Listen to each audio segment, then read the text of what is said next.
Everybody ready? All right, so today, a couple things. We'll go through the last part of this chapter. We'll finish up this chapter before lunch, and then after lunch, I'll add a skills lab day and add everybody to it, and we'll go through that list of skills that's up there on the board. IV bolus, IV infusion medication, and a supraglottic airway instructor review, and then a pediatric respiratory distress scenario. All right. Didn't we already do the IV infusion? Yeah, you got to have more than one. More than one instructor? You got to have at least 2 instructor reviews on all the things. All right. And we did one a few weeks ago, and then we're doing the second one today. So In my head, I was like, we did do one already, yes, but you got to do 2 for everything. Is how it'll be set up. okay. And they won't be at the same time. Yeah. Yeah. Anybody have any questions on the other stuff from chapter 17 before we get started into this? If not, we'll get started with the pathophysiology, the assessment, management of obstructive upper airway diseases. Okay, so what is upper airway? Larynx and above. Above the larynx. Not the larynx. What? Yeah. So above the glottic opening. So y'all are all around it. The technical structure is the glottic opening. So if you see it on a question, it'll be the way it'll be presented is, upper airway structures are considered above what structure? The glottic opening. Or you may see the vocal cords because the glottic opening is the space between the vocal cords. So just keep that in mind. I know what you guys mean, but just keep that in mind for technicality purposes. So, anatomic obstructions. Okay, so what does an anatomic obstruction mean? Like the glottis closed shut or the throat itself. Yeah, so just something that exists in the patient's anatomy is causing the obstruction, right? So the tongue is the most common anatomic obstruction for the airway. Makes sense, right? You have a decreased level of consciousness, you lose muscle tone, the tongue kind of falls back into the posterior part of the oral pharynx and impedes airflow into the trachea. Okay? How do we fix that? Positioning. What else can we do?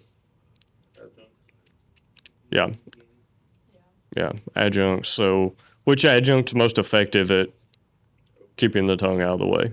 OPA, yeah. So can obstruction from the tongue cause death? Yeah, absolutely, if it doesn't get corrected in a timely manner. So what are some risks of the tongue being an obstruction? Kind of already mentioned it. What's your key patient where you're worried about the tongue being an obstruction? Yeah, so altered LOC.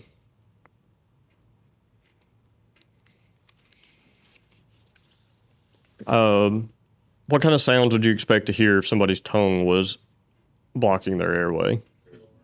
Snoring, type respirations. Also, stridor, probably not the tongue, but it also could potentially be the tongue. Stridor is typically a little below the tongue, so stridor is usually associated with swelling around the glottic opening, but it could be from the tongue depending on how much space it is taking up. Especially if the tongue is swollen or something to that effect, you could get some stridorous sounds from the tongue. For the most part, it's gurgling. Gurgling, snoring, you're going to hear quite a bit. Gurgling, if they have any kind of secretions at all and the tongue is in the airway or the tongue is kind of flopped back into the bottom or the posterior part of the airway, probably going to get that gurgling, kind of snoring, gurgling combination sound. If they have no air, if they have no secretions and they don't have, their mucous membranes are pretty dry, probably not going to hear the gurgling with it because there's no liquid component. So again, management. Talked about the OPA. We talked about positioning. What kind of positioning can help with the tongue? Head tilt, chin lift. Head tilt, chin lift. All right, what's the other one? Draw thrust. Okay, what about positioning of the whole body, not just positioning of the airway? Cool. Yeah, lateral position. What about just sitting up and not laying down? Yeah, could be beneficial as well. So keeping the head of the stretcher elevated some could be beneficial. All right. Now we've got inflammation as an anatomical obstruction. So what can cause inflammation in the upper airway? Well, anaphylaxis, infection, things like that. So we'll talk about infection to start with. What kind of infectious type sicknesses or disease processes are we concerned about causing upper airway swelling? Croup? No.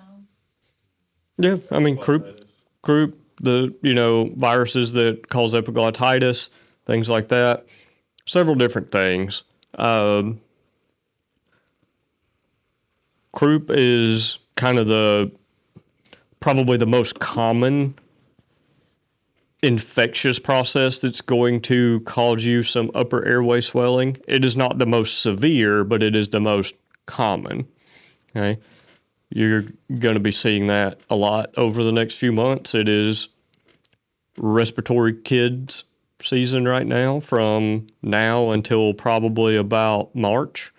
It will be very sick kid heavy, and all of the sick kids that you're going to see between now and March are 90% of them are going to be something airway related. All right. So what kind of assessment findings would you expect to see in someone with croup? Barking cough. So barking cough, and we call that kind of that stridorous cough. You may see it termed as a stridorous cough. Anybody heard that sound before? It's that high pitched, like a seal. I can hear it from across the room or outside the house before I even walk into the house. Okay. Hoarse voice, things like that. Inability to talk, like they've kind of lost their voice, and they do that because of the irritation and the swelling around the vocal cords. What are some things that we can do for croup?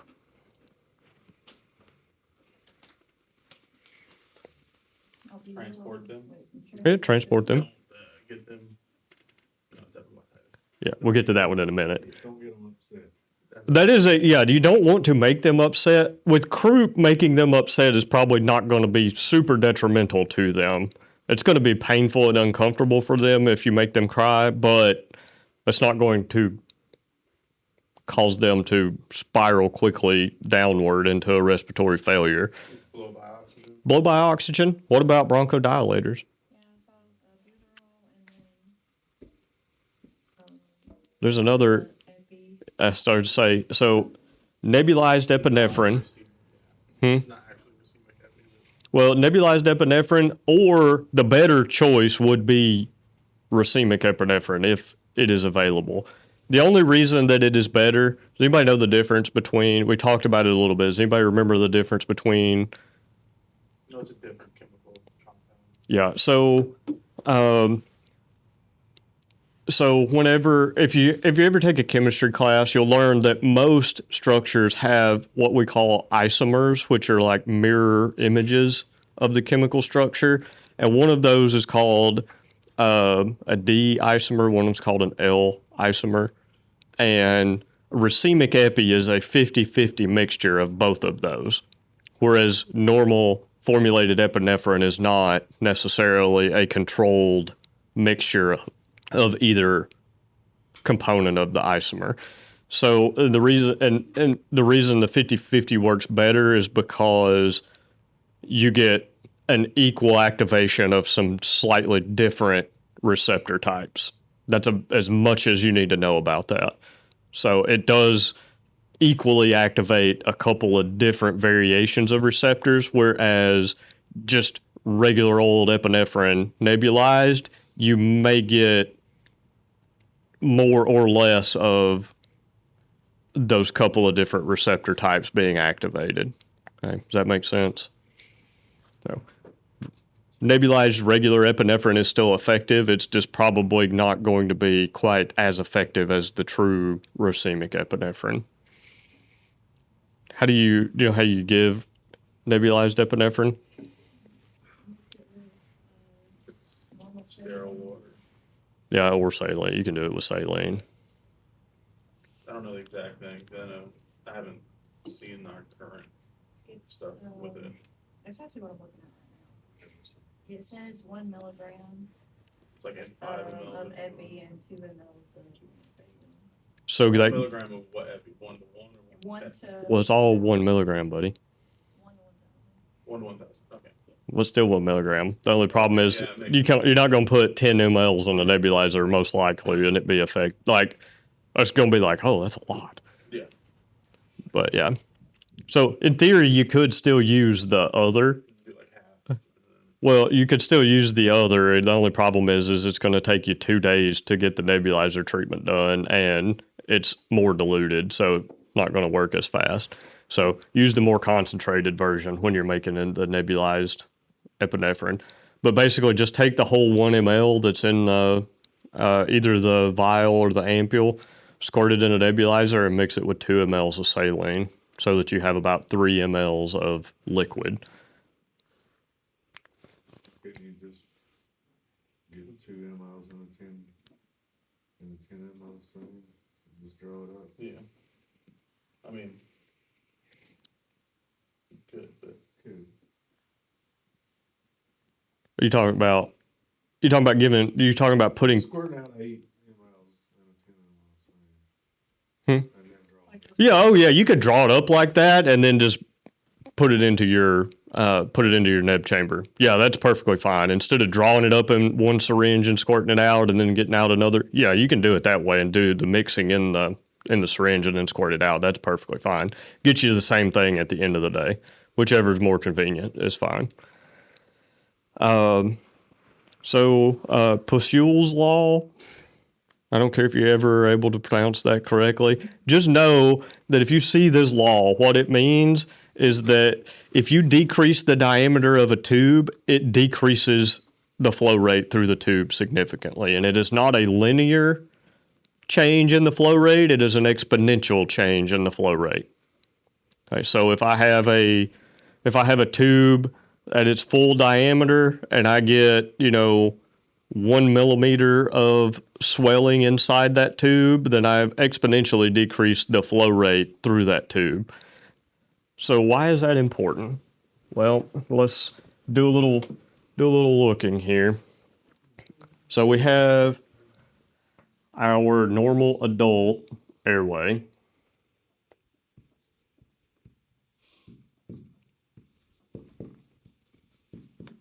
Okay, and then we have our normal pediatric airway diameter.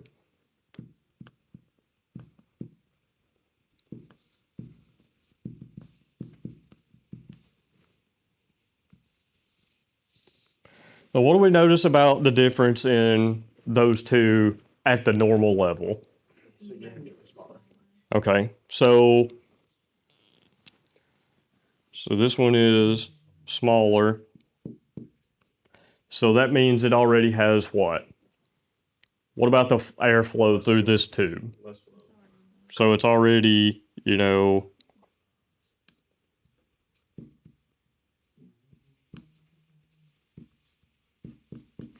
less flow versus an adult.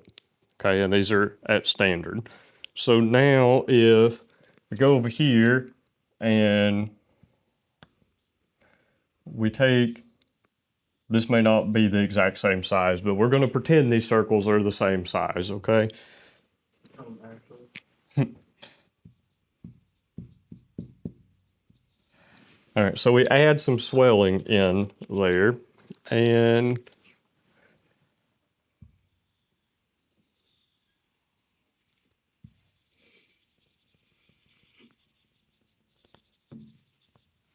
so we're going to say that we have 1 millimeter of swelling inside the trachea. All right. So what happens to the diameter between here at the normal level and here? It goes down some, right? But there's still a pretty decent sized space here that air can flow through. Okay. So 1 millimeter of swelling in the trachea in an adult, probably not going to make a huge difference, right? They may have to breathe a couple of 2 or 3 breaths a minute faster to keep up with the change that's happening in the flow rate there, but it's not going to be detrimental to that patient, correct? So now we go over here and we go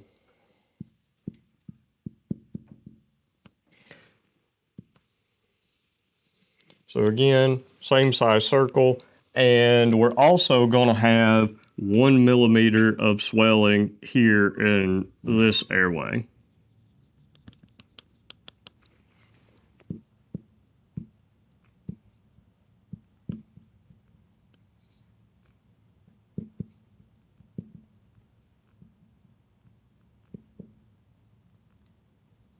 So 1 millimeter of swelling there inside the trachea of the pediatric airway. Which one, what's significant, or how significant is the change in the usable diameter here versus here? That's a pretty significant change, right? So that means a pretty drastic change in the amount of air volume we can move through that. Versus here, it was a change, but it wasn't as drastic of a change. Okay, so one, less airflow to start with at normal, at baseline, just because the structure is smaller. Two, we get the same amount of swelling in a pediatric airway versus an adult airway. That same amount of swelling is going to be much more significant in the pediatric airway. So that's really the take home that you need to know about what this law is talking about. Okay.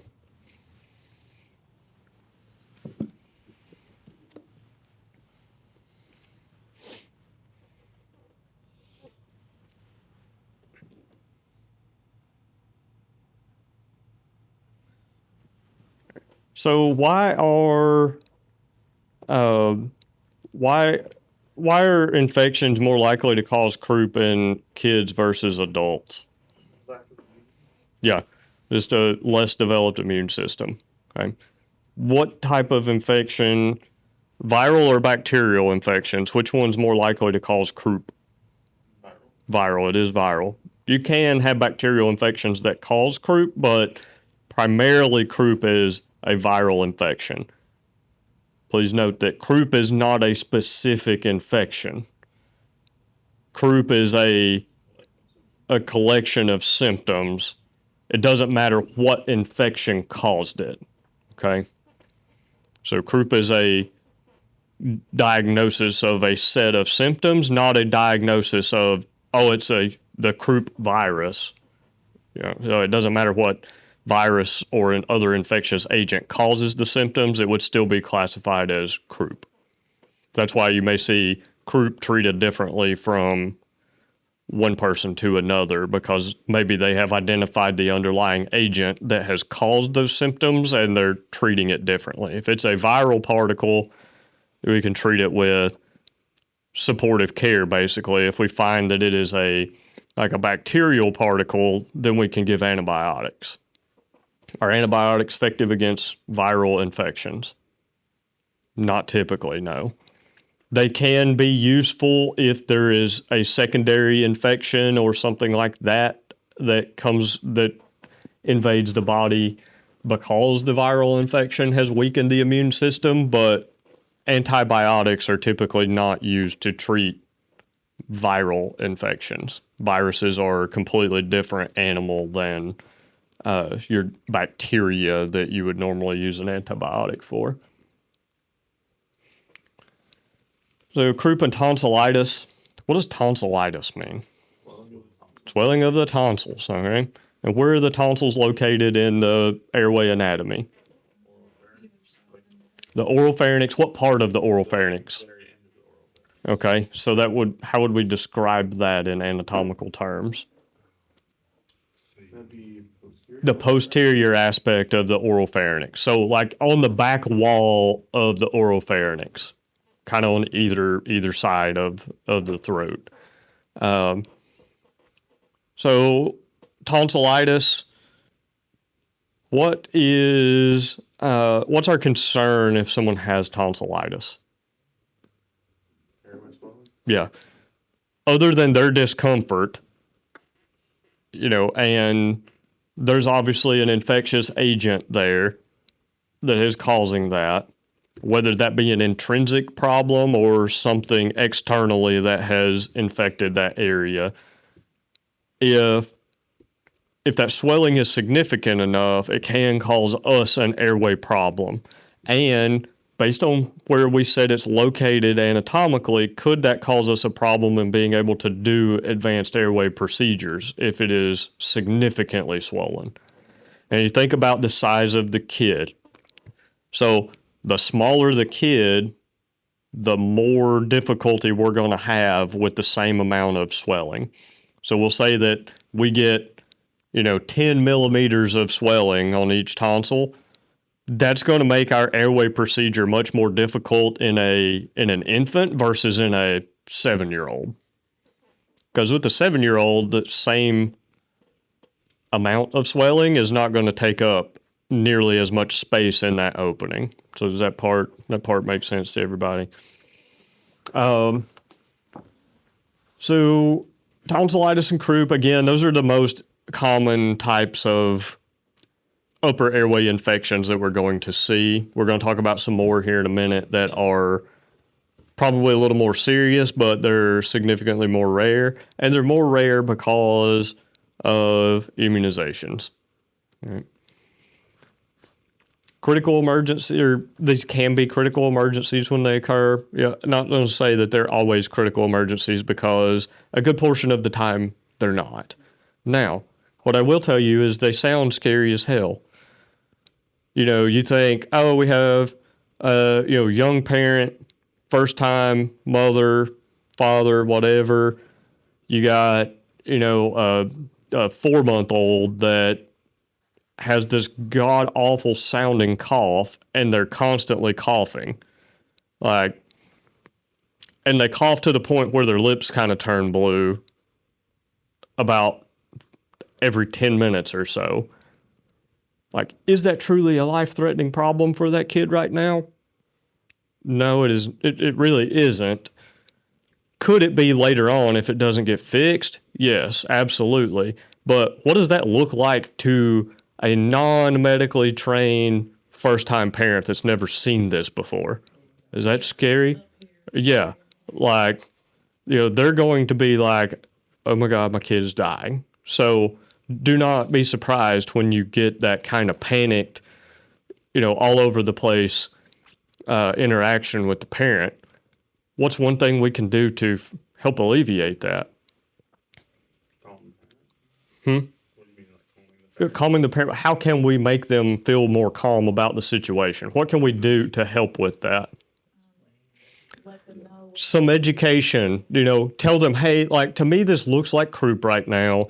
I know that every few minutes they're coughing to the point where their lips are kind of turning blue.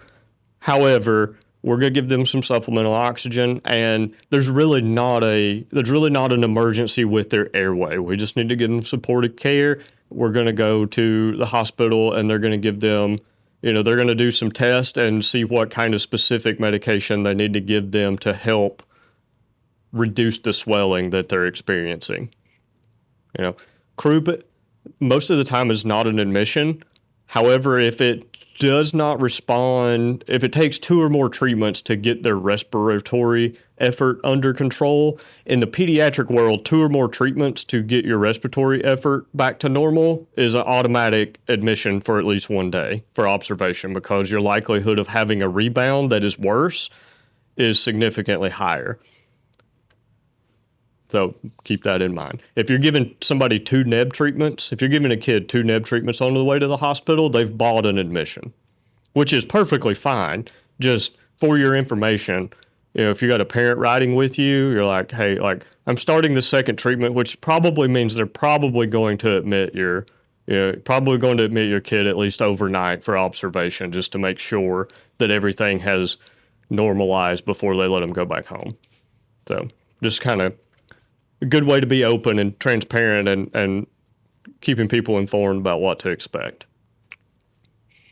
I'm not going to read you this chart, but this chart does have some very good, like, key point summary information for some of these conditions. Croup, we talked about quite a bit. Paratonsillar abscesses, so that would be swelling and like tissue death around the tonsils.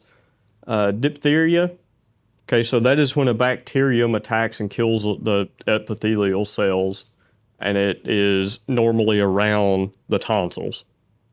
Okay.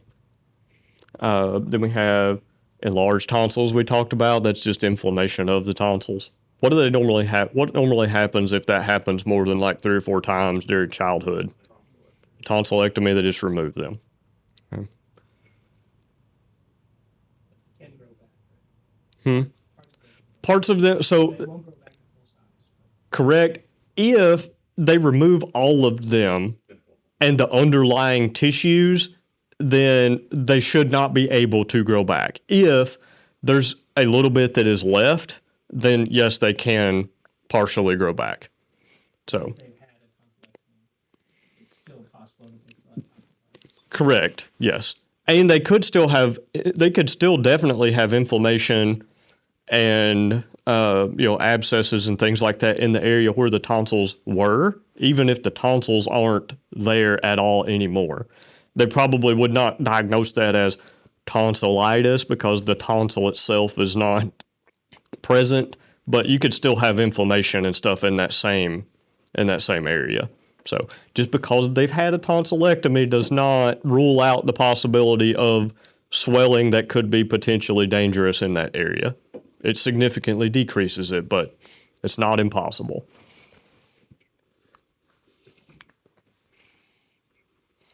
All right. So what if the airway is entirely obscured by the swelling?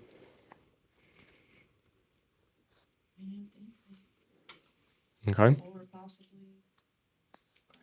Yeah. So what if you put your laryngoscope in and you see that, oh, it's too swollen, like there's no way I can. So like our pediatric intubation head, I can kind of see it, but I cannot get the tube to pass. Would that be a can't intubate, can't ventilate kind of scenario? It could be, yeah. So keep that in mind.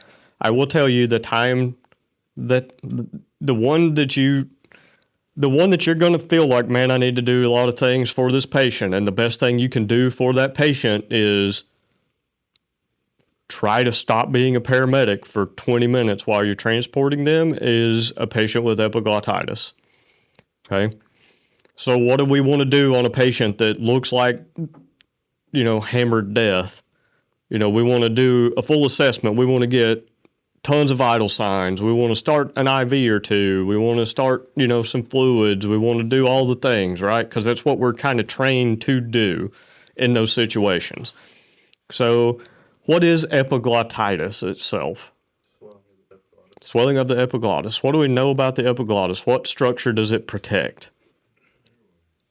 The glottic opening and the entrance to the trachea. So it is kind of the bouncer or the door guard to the trachea, right? So what happens when that swells significantly? What does it close off? The trachea. Okay, so now let's think back. We've got some epiglottitis, but the patient is still breathing on their own. But like, man, we really want to get an IV so they don't have to do it when we get to the ER. What are they going to do when you start that IV? Probably. They're going to get upset. They're going to start crying. So crying, what does crying do to the upper airway structures, even on a normal patient? It causes them to swell a little bit, right, because of the force. What's that going to do to the epiglottis that's already swollen? Going to make it worse, which could lead to a complete airway obstruction. And at that point, you will not, I won't say never, but there's almost zero chance that you will be able to successfully intubate them with traditional methods. So at that point, they're bought a trach, probably, at least temporarily. Because there's nothing we can do that's going to decrease that swelling quick enough that we're not going to have to do some advanced airway management. I will not fault you one bit if you don't even take a blood pressure on that patient. Talk to your patient, interact with them. If they're 5 or 6 and they can tolerate a blood pressure fine, like if they're okay with it, then that's okay. The moment that they start to get upset when that cuff starts to tighten, take it off. We're done. No more. Cool. Blow by oxygen. Some humidified oxygen can be beneficial if you have the ability to do that. We typically don't, but yeah, correct. You could do something like that, run it through a nebulizer mask and just fill the chamber full of saline and turn it up and kind of give it as a blow by or something like that. That could be kind of helpful there because it's going to lessen the irritation. If we give them just high flow dry oxygen, it could make the swelling a little bit worse. The other thing you got to be concerned about with epiglottitis is secretion management. Why do we have to be worried about secretion management? Because the epiglottis is swollen. So that means it hurts it hurts a lot for them to swallow. So how do we normally manage our own secretions? By swallowing, or it just kind of drains into the esophagus. That swollen epiglottis is going to prevent that from happening. It's going to prevent it from kind of draining natively into the esophagus, and it's going to make them not want to swallow. So having them sit in an upright position, maybe kind of with their head leaned forward a little bit to manage those secretions is going to be great. Let them drool all over everything. Don't try to put a suction catheter in their mouth to help them clean that out unless it is truly causing them an airway issue. As long as it's coming to the outside and they're still breathing, don't put a suction catheter in their mouth to manage their secretions, okay? So as minimally invasive as we can possibly be is going to get you the best outcome. They're going to do all those things when they get to the hospital, but how many people do they have to work with there? A whole bunch. A lot of times they will bring in a peds anesthesia to kind of be on standby if they're going to have to do like a significant procedure to one of these kids, just because the difficulty in getting an airway if they do cause swelling is pretty high. Like, I would feel comfortable knowing that, like, at my experience level, I would be comfortable knowing that if I did cause the epiglottis to swell, I could get an airway. But I've done hundreds and hundreds of reps on live tissue and cadavers for surgical airways and things like that. Like, at the time when I was a new paramedic, like, ain't no way. Like, I barely, like, we did like one surgical airway for practice in my entire paramedic program because it wasn't something that was pushed. It was really considered a critical care level skill at the time when I went through my paramedic class. Like, we did needle crikes, but we didn't do, surgical crikes or anything like that really, other than just to see the equipment and to go, oh, hey, cool, this is what happens. So be mindful of that. Aspiration. What does aspiration mean? Something,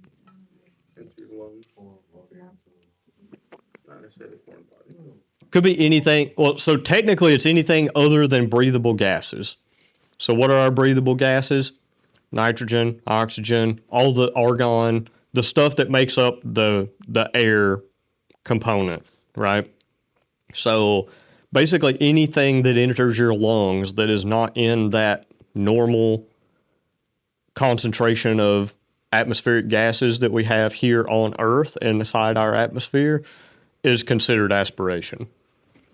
So lots of things that happen are aspiration that we would never even think about. Like, oh, what if I inhale some pollen? Well, guess what? That's considered aspiration.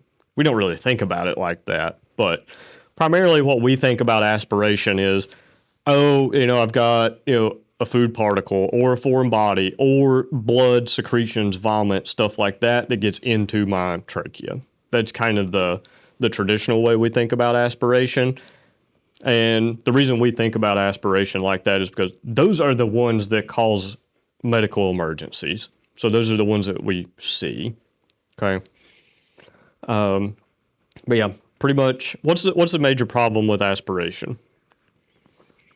If it is let's say it's just a small volume of something, and it doesn't cause an airway obstruction. Let's say it's kind of a small volume of a liquid, pneumonia, right? So infections, secondary infections from getting that into the lung tissue. That's our major concern with most aspiration. Like, what about vomiting stomach contents? What's in stomach contents? All sorts of stuff. Well, acid and food particles, which most food contains some semblance, like some contents of bacteria and stuff like that. Even good food still has some bacteria and natural, like, living organisms in it. So getting those into our lungs, which are not set up to food, like the lungs are not made to digest food, so they don't have protective mechanisms against those bacteria.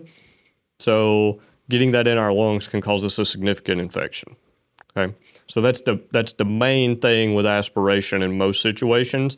But what if it is a larger particle or a more solid particle? What's our primary concern with aspiration?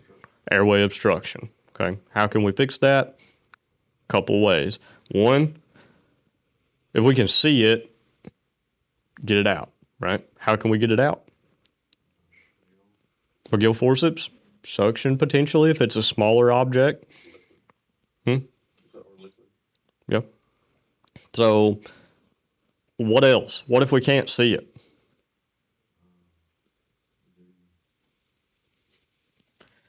What if we can't see it and we know that it's causing a complete airway obstruction? Yeah. Okay, that doesn't work. Now they're unresponsive. CPR. Okay, cool. The other kind of last ditch option that we can do, I would do this before I let them deteriorate into cardiac arrest. You know, if I have time, sometimes that happens very quickly. You know, one thing that you can do is you can just go ahead and intubate them in hopes that you shove that into the right main stem. Then you got at least one lung that you can ventilate. They can go in and pull that out with a bronchoscope, with bronchoscopy later on, but one lung is better than no lungs. So as the lesser of two evils, I can try to shove that farther down into the right main stem so that I can at least ventilate one lung.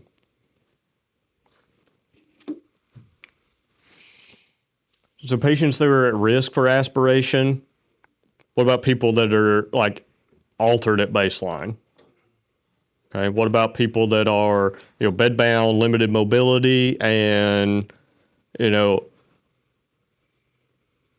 maybe they have a feeding tube and stuff like that? Those people are at a higher risk.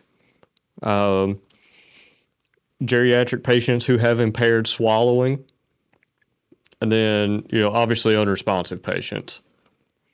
So aspiration has a high mortality in those groups. Why would it have a high mortality in those populations specifically? Yeah, and what is probably going on with their immune system anyway? It's probably not great. It's probably already A, overused, or B, it is less effective because something is suppressing it. So likelihood of having a severe infection that turns into a more systemic infection that then causes damage to other systems is pretty high with those groups. So what kind of sends up a red flag that it's potentially aspiration? What about difficulty breathing related to aspiration? Does it typically happen slowly or is it typically very quickly, right? And what are some key indicators that it is potentially aspiration? Just eating. Yeah, so just eating, drinking, anything like that, having anything in the mouth. Or a kid that starts having sudden difficulty breathing that has not been, watched one-on-one every second up until that started. Because how long does it take to pick some random object up off the ground and go, you know, that's not negligence. That's just kids being parasites still. So, any kind of sudden onset respiratory distress in a kid, and especially a kid who is I would go to say like kindergarten or younger, realistically. By the time you get to kindergarten, you probably kind of figured out that I shouldn't put random things in my mouth. Right. I wanted to put a bean in there. Shoot it out. So there's things again. One thing that we can do to help kind of avoid causing aspiration is we can try not to over ventilate if we're ventilating with a BVM. Because if we do over ventilate, what happens to that excess air? Now, what I will tell you is I do not care how good your BVM technique is. You could be the world's best BVM master. Some of that air is going into the stomach. There's two passageways, and you're not blocking the esophagus to prevent stuff from going down the esophagus. So some air will go into the stomach every time you're doing BVM ventilations. Okay, so be mindful of that. If you're doing BVM ventilations on anybody for more than a couple of minutes, then I should be very highly suspicious of the fact that I'm probably going to need an NG or OG tube to help prevent vomiting later down the line. Okay. So if I put in an advanced airway, what should I always be using before putting in an ET tube? What tool should I always be using? Well, suction is one. What one should I be using in my pre-oxygenation? Yeah, but what happens? Okay, yeah. After I give them a bunch of sedative to facilitate the intubation, or if they're unresponsive, before the intubation. Oh, BVM? Yeah, cool. They're breathing 6 times a minute. The nasal cannula is not going to do all it needs. That's not going to get me what I need, right? I need to force some volume into the lungs. So almost never will you perform an intubation where you don't need to use a BVM beforehand. And if you don't need to use a BVM beforehand because let's say that your patient is still breathing adequately on their own, but you know that you need to intubate them, we should still be using some sort of positive pressure to help force all of the nitrogen and stuff like that out of the lungs and get the lungs full of as close to pure oxygen as we can before we start the procedure. So even on those patients who are spontaneously breathing adequately, it better serves the patient to use something like a BVM or a CPAP prior to the intubation attempt. Okay. So anytime we do an intubation, what are we putting into the stomach? Some air. No matter how good your technique is, the better your technique, the less air you're probably going to get into the stomach, but I don't know that it is humanly possible with the equipment that exists right now to do BVM ventilations and get no air into the stomach. So we need to be prepared for aspiration related to just giving BVM ventilations. So you should expect anytime you give BVM ventilations that you're going to have vomit. And you will have vomit after a certain amount of time of BVM ventilations. The only problem is we don't know what that time is for every patient. There's no set like, at 2 minutes, they're going to puke. That'd be great if we knew that. If we start to see vomiting or anything like that associated with our BVM ventilations, or even if the patient's doing it on their own, how do we need to manage that? Positioning and suctioning, all right? So what should we always have ready anytime that we're going to do any kind of airway procedure?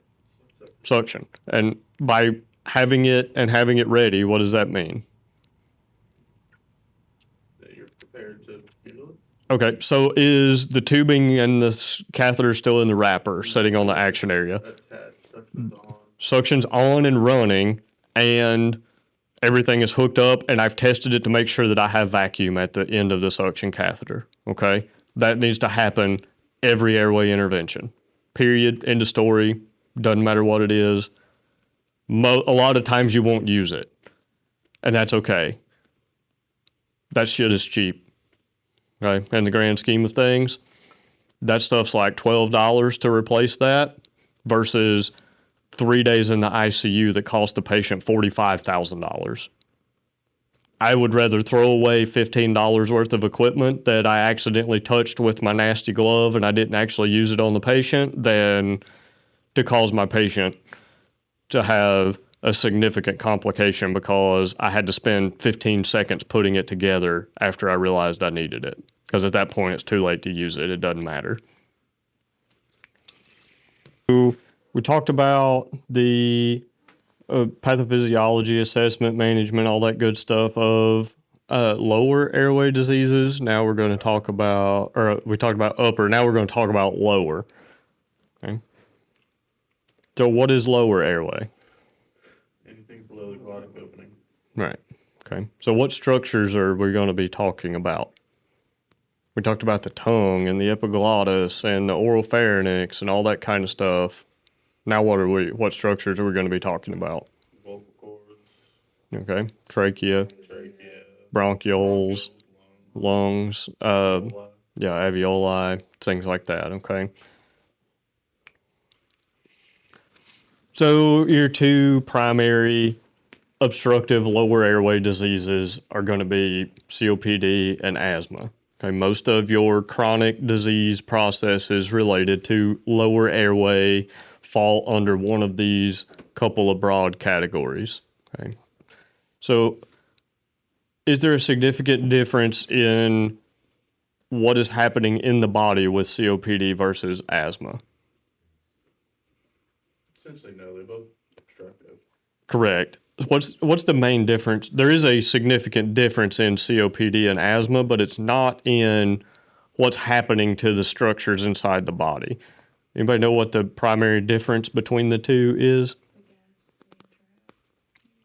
So that could be one of them. The primary difference is that asthma is reversible. COPD is a chronic condition that doesn't get fixed. Asthma flares up and then Yeah. goes back. Right. So asthma is kind of it's a reversible disease, or not necessarily we're going to get rid of the disease process for asthma, but you have episodes of asthma and you're able to return to baseline versus with COPD kind of continuously gets worse over time. Yeah, once you have that tissue damage that causes that, it doesn't get fixed and you go back to your normal healthy baseline. Does that make sense there? Okay. So a couple different forms of disease processes that are lumped into the COPD category. One of them is emphysema and the other is chronic bronchitis. The physical findings, so some things on your assessment that are going to point you in the direction of an obstructive lower airway disease process. One of them, pursed lips breathing. So why do people breathe through pursed lips? What is that? Yeah, so to help increase PEEP. Then we have increased IDE ratios. So remember we talked about IDE ratios, and what is an IDE ratio? They're the ratio between your inspiratory and expiratory. Okay. So they're going to be breathing in more air than they're pushing out. So increased IDE ratio means The time. so Time that they're breathing out. yeah. So what's our normal IDE ratio? 1 to 2. So what would we expect our IDE ratio to be in someone with one of these obstructive disease processes, whether that's COPD, asthma, whatever? 1 to 4, right? Stuff like that. Abdominal muscle use. Why might we see abdominal muscle use? To help move air, because it's harder for them to move air, right? Okay. What about jugular venous distension? Why might we see JVD? Because maintaining an increased thoracic pressure. It's maintaining an increased thoracic pressure, which causes a decrease in blood return to the right atrium through the vena cava, correct? Does that make sense to everybody? So it's putting pressure on the vena cava in the chest, so it's harder for the blood to drain into the heart from the vena cava. So it kind of causes a bit of a backup and causes the jugular veins to distend. So we'll talk about asthma first. So asthma is what we call a reactive airway disease. We call it a reactive airway disease because it makes our airway structures hyper reactive to external triggers. Okay, so think of asthma kind of like as a respiratory only version of anaphylaxis. Because anaphylaxis is a hyper reaction of the immune system and it affects the body systemically, right? So if you think of asthma kind of like a simple version of anaphylaxis that only affects the structures of the respiratory system, it kind of works in that same manner. We have an external thing, say we have a seasonal allergy to a certain type of pollen. Well, with asthma, our respiratory structures become hyper reactive to that certain type of pollen. So I don't have like a full-blown systemic anaphylactic reaction to that pollen, but what happens is I get the respiratory component similar to what I would see with anaphylaxis, but I don't involve the other body systems. Does that make sense there? So with asthma, I am exposed to that pollen and I get immediate swelling and edema production and stuff like that in the airway structures. Okay. Asthma makes it difficult to exhale. Okay? And the reason that it makes it difficult to exhale is because when we inhale, we can produce enough force that we can kind of expand those swollen structures a little bit to get air in. When we exhale, remember, inspiratory is what kind of process? Active or passive? Inhalation. Inhalation is active. Exhalation is what? Passive. So with exhalation, it is much more difficult for me to make enough force to open up those airway structures to force that air out. So we get what we call air trapping with asthma because we are able to bring the air in, but we're not able to force it back out through those same structures. So some of it stays. And then with every breath, that kind of adds up over time. There's about 24 million Americans that have asthma currently, or at the time of the writing of this textbook, so as of about 2 years ago. Growth rate is fastest in children under 5. Okay. So again, we talked about it's a reactive airway disease. Do we know that a patient has asthma if they're not having an active attack? Like, do they have any physiological signs and symptoms of asthma if they're not having an exacerbation or an attack? They really don't. Versus COPD. Does COPD have signs and symptoms even if they're not having an active exacerbation? Yeah, they do, because they have change in baseline respiratory function, respiratory rate, change in baseline SpO2, things like that. Okay. Yeah, so those are why those are two different classifications, but in reality, asthma checks all the boxes to be COPD during an attack. What kind of patients would you expect to have more likelihood of a significant problem with an asthma attack? So we'll say we got all these patients have asthma. Which ones are going to have a harder time with it? Pediatrics. Why pediatrics? They're more respiratory dependent. And what about their airway structures? So what about a little bit of swelling in a ped? Going to affect them a lot more than it does that same amount of swelling in an adult. All right, so pediatrics. What if they are someone who has other ventilatory problems? You know, say they have asthma and COPD. Yeah, so we get the degradation of the tissues and the degradation in the ability to do gas exchange over time. And then we add asthma on top of that. So at the time when they're having an asthma attack, we've just compounded all those effects. Okay. What about infection? People who are prone to infections who have asthma. Say someone who has asthma also now has bronchitis. Could that in itself trigger an asthma reaction? Absolutely. And then status asthmaticus. And so what is status asthmaticus? Asthma, it's not it's not effective, it's not relieving. Yeah. So basically, the generic definition for status asthmaticus is it is not responsive to rescue inhaler medication. So asthma attack that is not responsive to albuterol inhaler. Do we normally get called for asthma attacks that are responsive to albuterol inhalers?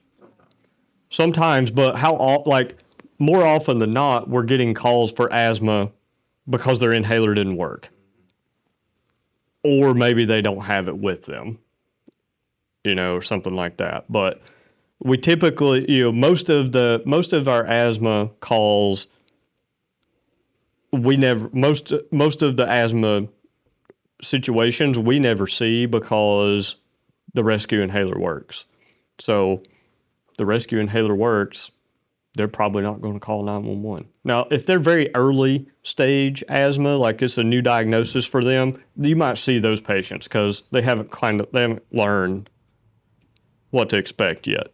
But people that have had asthma for a long time, probably not going to see them if their inhaler works because they get enough hospitals, they probably don't want to go again. All right. So if your rescue inhaler works and then a few minutes later, a couple hours later, maybe over the course of, 4 or 5 days, you're having a couple of attacks every day, that's what the patient tells you when you're gathering your history. What do you think might be causing that asthma attack? Do you think it's something that they just came in contact with one time? No. So your two red flags there are potential infection, okay, or they're being exposed to something chronically at this point. New cat, or maybe mold, something like that. Or, hey, like I moved here from, a dry desert-like climate to something like here. It's a much more humid climate. We have things here they don't have in those climates like mold and mildew. So what about that patient in status asthmaticus? What would we expect their pH status to be? We expect them to be acidotic or alkalotic? Acidotic, right? Even though they might be breathing rapidly, what are they not able to get out? They're not able to get the air out. So what's staying in the body? All of that CO2. So they become acidotic. And over the course of just a few minutes, they can become pretty severely acidotic. With asthma, you see bronchospasm. How are we going to treat bronchospasm? Bronchodilators, all right. So bronchodilators, what's our primary bronchodilator that we're going to use? Okay, albuterol.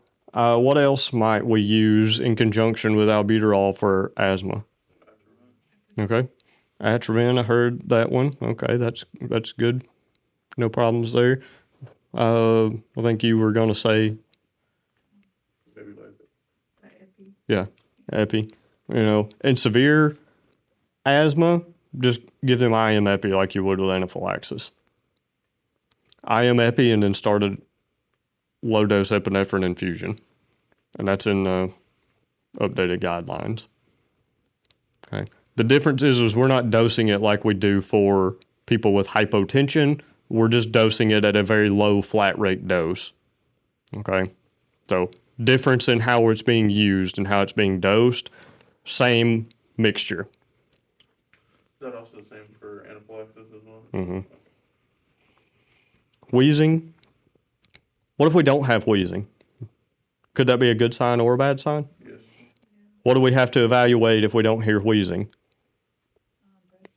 Yeah, the movement of air. If they're moving a good amount of air and we don't hear wheezing, is that a good sign or a bad sign? That's a good sign. What if we don't hear wheezing and we also feel like they're not really moving very much air? Is that a good sign or a bad sign? Bad sign. Now, I will tell you, what if you have someone who's not moving much air and you don't hear any wheezing and you start to give them a treatment and now you hear wheezing? Is that a good sign or a bad sign? Good sign, because now I've opened it up enough to make noises. So what you'll probably see in that case is they'll go through a period with audible wheezing, and then eventually that wheezing will start to decrease while still maintaining good air movement. Okay? So if you get someone who has almost no air movement and you start a nebulized treatment on them, expect them to go through a period where they sound worse, because they're going to have the wheezing for a period before the wheezing starts to go away again. Okay? So don't be caught off guard by that. And then if you start to hear the wheezing going away, we need to make sure that we still have good air movement and they're not just going backwards. Okay? Is there a limit to how much inhaled bronchodilator we can give a patient in that situation? The limit is how much we can give them in the amount of time that we have them. Like, I probably wouldn't start with just putting one in the nebulizer. I would probably put 2 or 3 in there and just let it go. Okay? Like, my goal for that patient is to let them have inhaled bronchodilator until the point that they don't need it anymore, and then I can take it off. Okay? So, like, if I have somebody that's like super severe asthma attack, like to the point where they're barely moving any air, I'm dumping like 3 treatments into that neb chamber and just letting it run. And when they get to the point where they can talk to me in full sentences and they're not wheezing and stuff anymore, then if there's still quite a bit left, then cool, we'll take it off at that point. But again, those albuterol bullets, it's like $2 a piece. It's easier to do that than it is to take it apart and refill it and then put it back on and then take it off 10 minutes later and refill it and put it back on. Just dump it in there and let it go.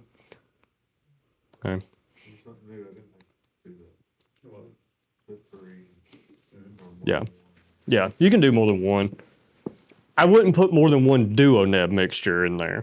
I would That's just, something every single medic almost that I've worked with keeps doing duo-nebs over and over again. I was like, I mean, they're not one gonna, duo-neb. so you're not gonna cause any harm by giving multiple duo-nebs. You're just not gonna get any increased effect. Exactly. So just give them more albuterol. Yeah. And I'm going to be honest with you, most of the time I just use straight albuterol unless I have a reason to use the duo-neb. Like, there's nothing wrong with just using a duo-neb, but just me personally, I use just the albuterol more because most of the patients don't necessarily need the Atrovent component. You know, now this time of year, that's a little bit different because this time of year, it's more kind of infectious-y type stuff, and you do have the secretions and that sort of stuff with those patients. With just a straight-up asthma patient, most of the time you don't have a ton of the secretions with that. Sometimes you do, but a lot of times you don't. So a lot of times you can just go with the straight-up albuterol. Again, edema in the bronchioles and increased mucus production, sometimes, not always. Problem with the mucus that's produced in asthma is it's very thick. So remember, mucus production, getting into the lower airway structures, what do we not have in the lower airway after we get beyond the point of kind of the main branches of the bronchioles? What do we not have? Cilia. So what's the only way that we can get that mucus out once it gets below that point? So we can't suction that far. The only way that we can get that out is coughing. So they have to cough enough to get it up to the point where the cilia exist, and then that can kind of start bringing it upward, and then that's where our suctioning comes in, because as their body is bringing it up out of the lower airway, then we may need to suction to keep it cleared as they're getting it up. Again, bronchospasm. Another thing, what's another drug that we can give for bronchospasm that we haven't mentioned yet? It's a smooth muscle relaxer. Mag sulfate. Okay. How do we give mag sulfate? Just what route are we giving it in? 2 grams and 100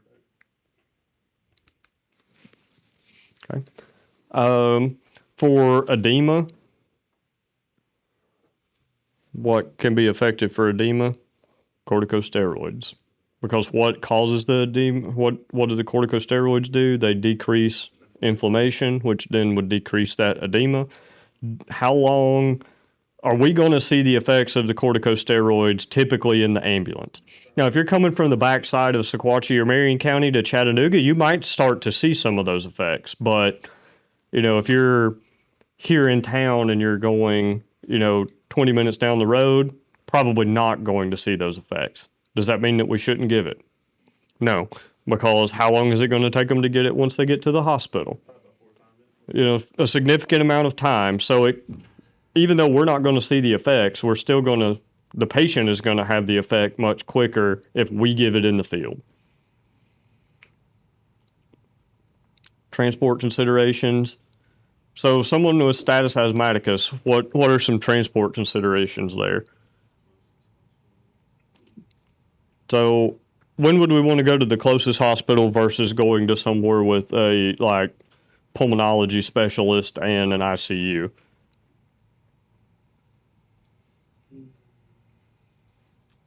The ability to maintain an adequate SpO2. Okay. So if I can maintain an SpO2, do I need to go to the closest hospital? That's probably not the best option for the patient, right? I should probably go on down the road to the place that has the ICU.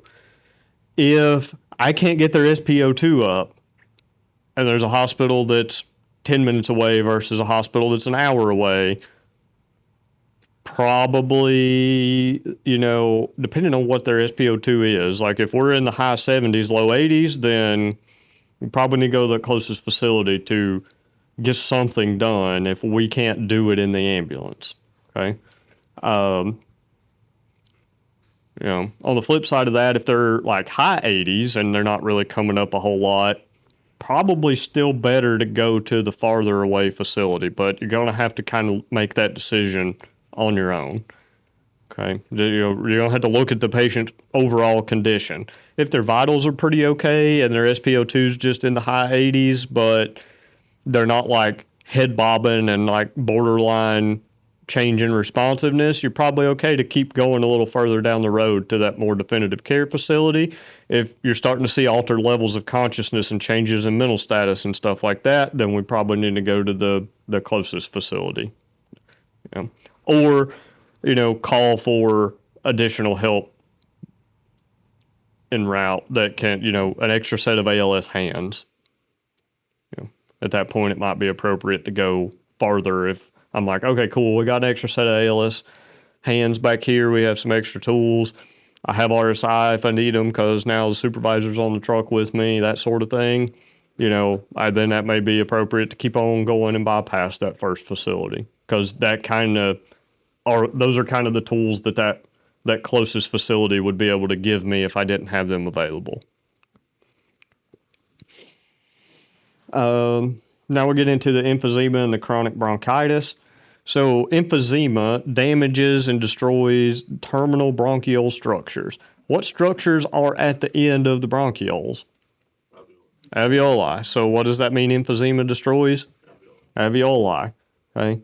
So what happens to the alveoli in emphysema is they turn into something called blebs. Okay. So basically what that looks like is Crazy that's a medical term. Every time I hear it, I laugh.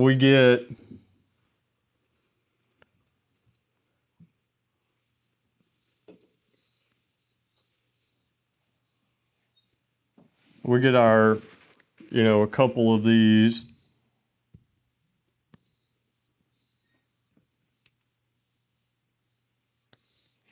couple of these pretty healthy, standard alveoli, and then with emphysema,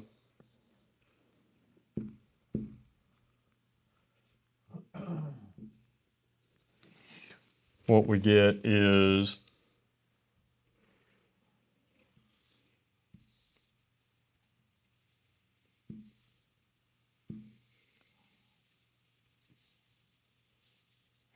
these tissues kind of merge together and form this big, like, blob type structure. And this doesn't really participate in gas exchange anymore. Okay.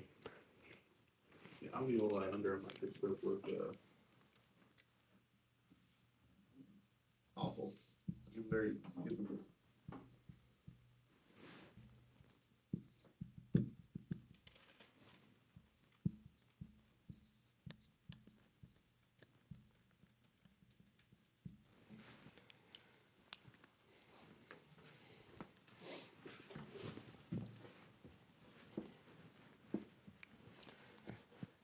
So I'll go back a slide real quick. The other problem with those blebs is that they get kind of the consistency of something like scar tissue, which means, one, they don't participate in gas exchange because the oxygen and CO2 molecules can't really cross that cell membrane anymore.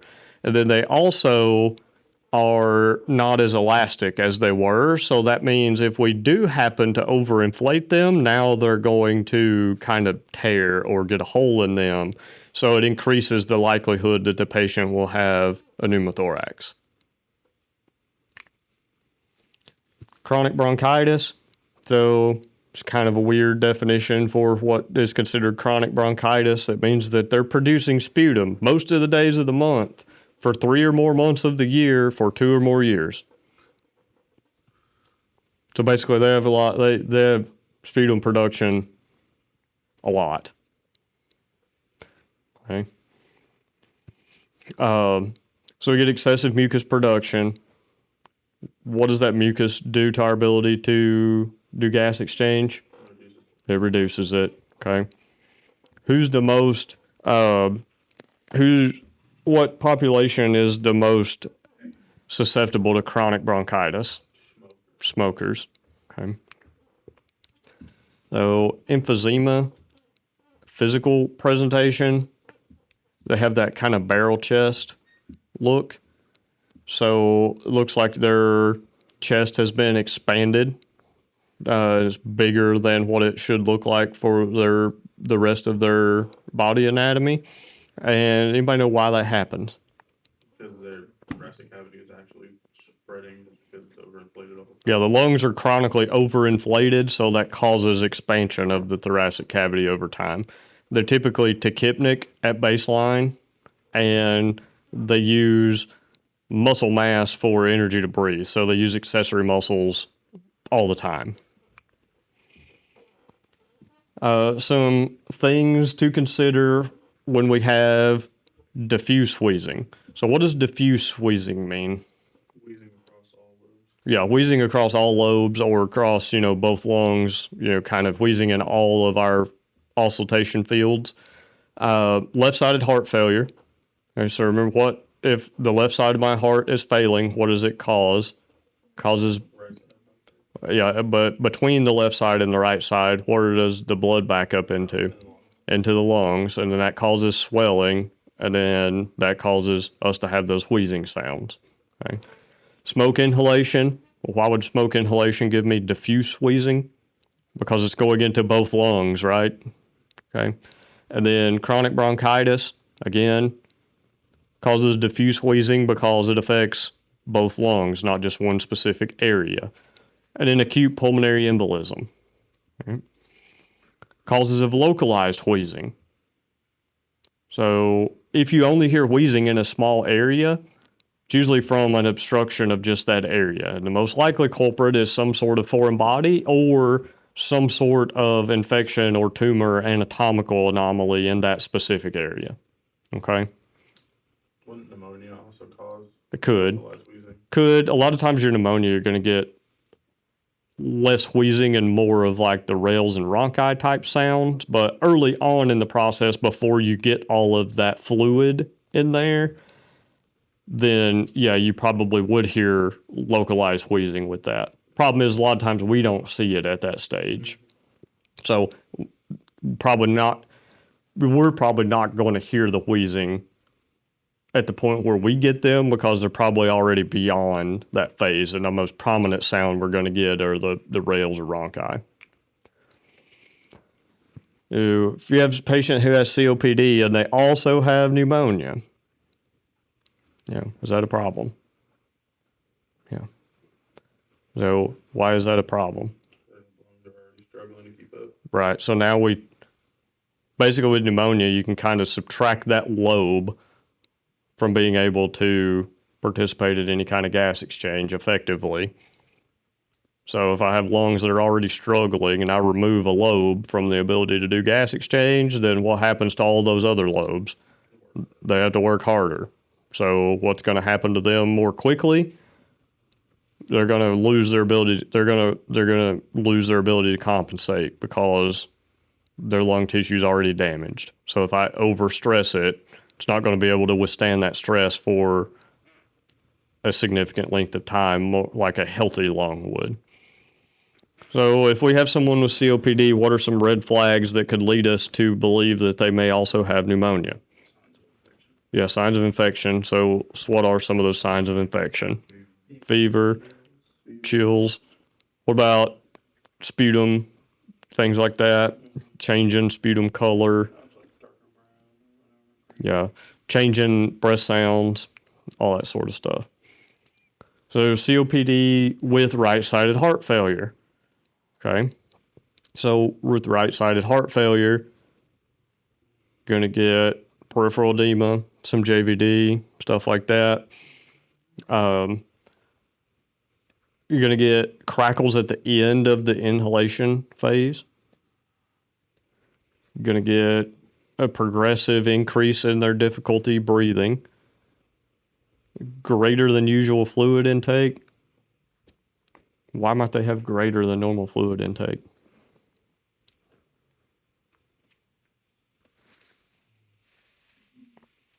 So if we have right-sided heart failure, where does that cause the fluid to back up into? Into the body, right? Yeah. What happens to that fluid when it backs up, though? Does it stay in the circulatory system? It gets shoved out of the circulatory system, so their body thinks that they're what? Dehydrated, because the fluid volume in the circulatory system is decreased. Okay? So even though they have an excess of fluid in their body, they're still reacting like they're dehydrated because the fluid is not in a compartment of the body where it is useful to them. Okay? And then improper use of diuretics. Okay? So improper use of diuretics typically means that I'm not taking it on a routine basis. So, Blake, you take diuretics, right? What happens if you take them at wildly different times? Have increased fluid. And then a more drastic shift when you do take it, right? So basically diuretics are designed to be taken at a specific time interval, and if you alter that by any significant amount, you're going to see kind of rebound shifts back and forth. So that can cause us problems. What have we learned in our anatomy and physiology stuff about rapid changes in either direction? Typically not a good thing, right? COPD with left-sided heart failure. So typically this is caused from an abrupt failure of the left side of the heart, which is most likely caused by what condition? An MI, right? So if I have a patient with significant respiratory problems, what should I also be doing a thorough assessment on? The cardiovascular system, and what's one diagnostic thing I should do on all those patients? 12 lead. What? They don't have chest pain. Well, a good portion of MIs don't present with chest pain. So And a significant respiratory distress can mask the signs of an MI. So we need to make sure we're doing 12 leads on those patients because we don't want to miss something. Okay. Acute exacerbation of COPD. So that basically is, they have COPD and now they have a sudden decline in their condition. And they call it a COPD exacerbation when there's not another identifiable cause. Okay. So if they identify that the patient has pneumonia, that's not a COPD exacerbation. That's COPD with pneumonia. If they identify that they have right-sided heart failure, that's not a COPD exacerbation. That's COPD with right-sided heart failure. Let's say we ruled out all of those other things that it could be, then that's when they just call it a COPD exacerbation. So that is a sudden worsening of your symptoms, typically for a temporary period of time with treatment, but there's no underlying thing that they can identify that caused it to happen. A lot of times that can be from some kind of, transient environmental exposure to something. So kind of like something that would trigger an asthma attack at that point. And then when you have end-stage chronic COPD, at our end-stage chronic COPD, we get basically the lungs are not able to participate in oxygenation or ventilation anymore because the tissues are so damaged.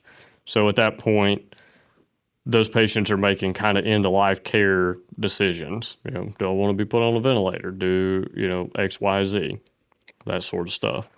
Okay. If they don't have any, documented end-of-life, wishes or anything like that, we treat these just like any other, COPD exacerbation or, respiratory distress patient. But people, once they get to this stage, just be mindful that your treatments may not be very effective because the tissue is so damaged that doesn't matter that we open up the airway passages to get more air in. We can't fix the alveolar tissue that doesn't do gas exchange, things like that. Okay. So these are your patients that the best O2 sat you're going to get is like an 84. It doesn't matter if you run it at 25 liters a minute and you have them on a non-rebreather and a nasal cannula and, you somehow change the concentration of the oxygen in the back of your ambulance to 100% at the ambient level. It's still not going to matter because their lung tissue cannot do gas exchange. So it doesn't matter how much oxygen we put in there, it just can't do it. Okay. So you see those patients that do not improve at all with any of your treatments, it's probably because their disease process is so advanced that they just don't have enough surface area of the lungs left that can do gas exchange to do any better than what they're doing. COPD and trauma. Biggest thing is if you have someone with COPD and they have a traumatic injury, what does that do to their ability to compensate for that traumatic injury? It reduces it because what nervous system do we activate to compensate for traumatic injuries? Sympathetic. What does that do to oxygen demand? Increases it. What do they not have the ability to do? Give increased oxygen because they're kind of already running at, 110% of their production at their baseline. So they don't have a lot of room to compensate when we increase the oxygen demand. All right. So management of the emphysema and chronic bronchitis, we want to be very aggressive with our supplemental oxygen and our other treatments like our inhaled bronchodilators, things like that. Okay. So the more quickly we get those started and initiated, the more likely we are for that patient to have a good outcome. We don't want to spend 10 minutes going, maybe not. Well, I don't know. And then 15 minutes into it, we decide, well, I'll probably give them a neb treatment. We're just decreasing their chance of having a good outcome at that point. Hypoxic drive. My soapbox about hypoxic drive. Is that something that we need to be super worried about? No, because if the patient needs oxygen, what's going to kill them first? The hypoxic drive or the lack of oxygen? Lack of oxygen is going to kill them much quicker. You know, we're talking minutes versus days. Okay. Worst case scenario, let's say that I do screw up their hypoxic drive and their respiratory rate starts to decrease. What can I do? Magic, I can fix that, right? Okay. Are we ever going to know if a patient is working off of a hypoxic drive or a CO2 drive?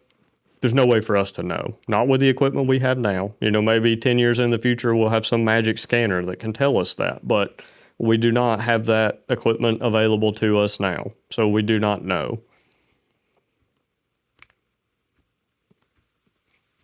And then we have auto PEEP. Okay. So what do we mean by auto PEEP? So auto PEEP is a continuous increase in pressure in the thoracic cavity or in the lungs. So think about going back to our asthma that we talked about a little bit ago. What happens with the asthma patient? When they inhale, they have to kind of forcibly inhale. When they exhale, what stays in the lungs? Some of that air volume, right? Because they can't get it all out. So with the next breath, what happens? The same thing. So what happens to that residual volume in the lung over the course of a few minutes of breathing like that? It continues to increase. So with that increased volume in the lungs, what happens to the pressure inside the lung? That also continues to increase. Okay? So there will come a time when the pressure in the lung is high enough that they're not really able to do good inhalation anymore because now they can't overcome that pressure to move air into the lung. Okay? So that whole process there is called auto PEEP. How can we help to avoid that?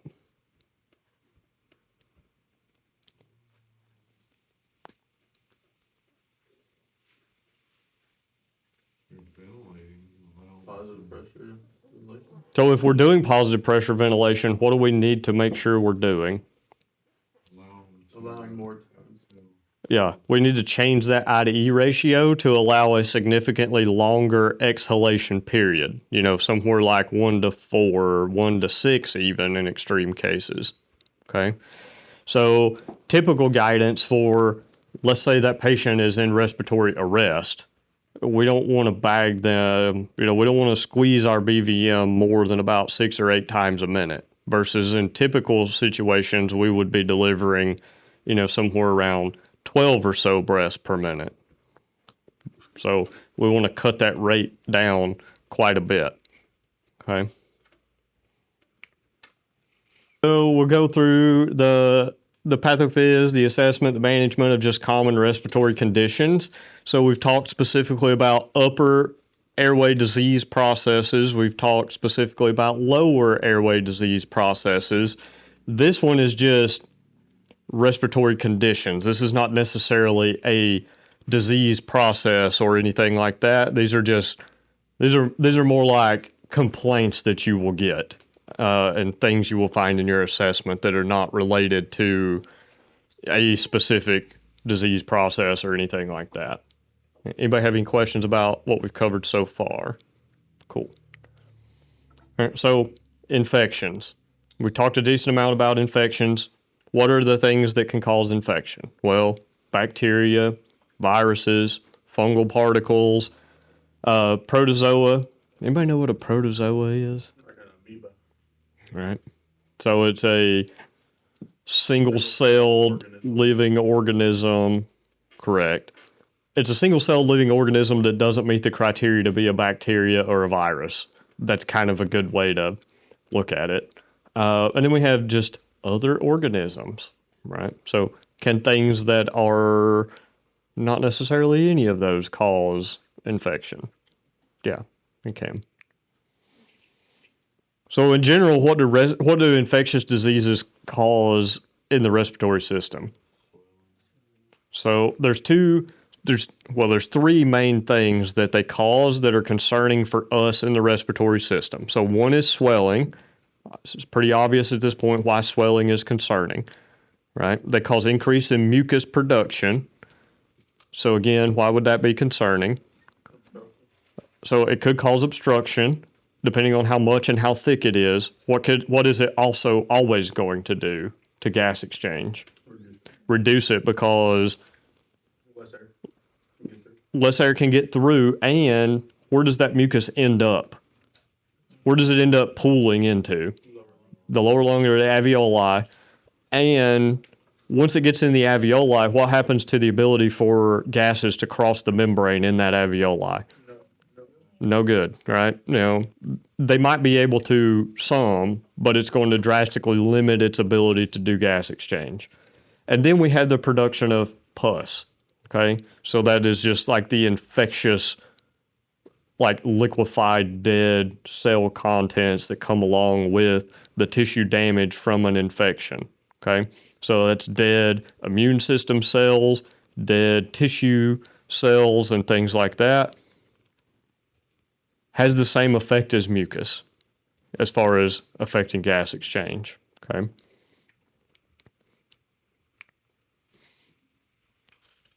We've already talked about what increases the risk of pneumonia. Anybody have any questions about that? Because we've really already covered all of these bullet points in the previous couple of sections. All right, so what might you expect a patient to report with pulmonary type infections or infections that are affecting the pulmonary system? Shortness of breath, all right. Weakness, yeah, all right. What about fevers? Yeah. Now, what is generally the onset time for respiratory distress from an infection? Slower, right? So it typically is not just, oh, hey, I started having symptoms 2 hours ago and now it is exacerbated to the point where I'm hypoxic and I can't breathe, right? Infections usually take, 24 to 48 hours to have enough effect to cause a system to start going into a more compensated state or have enough decrease in the function of a system for it to start showing up in the person, right? So they tell you, oh, this started, I started having a little fever about 3 days ago. And then, yesterday I noticed I was coughing some. And now today, like I'm having a lot of trouble breathing. Red flag for an infectious process of some sort. Does that tell us what kind of infection it is? No, but does that give us a red flag that we should be looking for an underlying infection that's causing the respiratory problem? Now, what is our care for that patient going to be? Is it going to change drastically from any other respiratory emergency? Not really. For respiratory stuff, we're primarily giving what we call supportive care, which means we're providing care that supports the function of that system, right? So giving extra oxygen, giving positive pressure ventilation if necessary, and then maintaining an open and patent airway by medications like vasodilators or by invasive interventions such as endotracheal tubes, supraglottic airways, things of that nature, okay? And then we're also aiding in the body's ability to clear contaminants from the airway by doing suctioning if necessary, things like that, okay? So they may start abruptly or gradually, but mostly they start gradually. There is one respiratory infectious process that starts abruptly that should be a red flag. Does anybody know what one that is? And it is something that happens mostly in kids. Epiglottitis. Epiglottitis is a rapid onset of signs and symptoms, okay? So if I took a patient and I set them side by side and I took a severe case of croup and a severe epiglottitis patient, you are probably not going to be able to tell me which one is which just based on their outward physical presentation and their vital signs, Okay? They're going to look very close to the same presentation. The key difference is so drool, but if I have croup with enough swelling, could I also have drool? Cough, could I also have a stridorous cough with croup and epiglottitis? I could. Because if I cough with epiglottitis, what kind of sound is it going to make? It's going to make the same sound because it's swollen. Okay? So croup or epiglottitis is not typically associated with a cough, but if they do cough, it's going to make the same sound. Okay? They both are infectious agents, so they're both likely going to have a fever. Right? So there's not a lot of physical evidence that you can gather that will help you differentiate between the two in severe cases. Mild cases are pretty easy to differentiate. Mild case of the croup going to present with just a little irritation and some coughing and some stuff like that, versus a mild case of epiglottitis, you're still going to hear kind of those stridorous respiratory sounds, things like that. However, the key way for you to differentiate is by getting a good past history or the history of the event, because croup is a more traditional onset time, 2 to 3 days onset of worsening symptoms, whereas epiglottitis is generally over the course of just a few hours. So epiglottitis is typically going to be, well, they were fine when they went to bed last night and they woke up this morning and it's an hour after they got up and now they're here in this situation. Okay? They didn't have a fever yesterday, or at least not one that they complained about that was high enough for anybody to notice. Now they're here over the course of a few hours, versus croup is going to be over the course of, a couple of days. Okay? So that's kind of your primary ability, or that's what's going to be the best way for you to differentiate between the two. Okay? Pneumonia. Talked about pneumonia there. We've talked about the supportive care aspect. We've talked about upper airway infections. Why do we have to be a little more aggressive with our care in upper airway infections versus lower airway infections?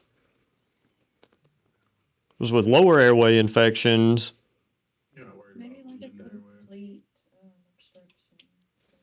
from the upper airway, they're much more. So a severe upper airway obstruction is, I don't want to say it's more severe than the lower airway obstruction, but it's typically more time sensitive, because if I close off the airway at the top, what happens to everything below that?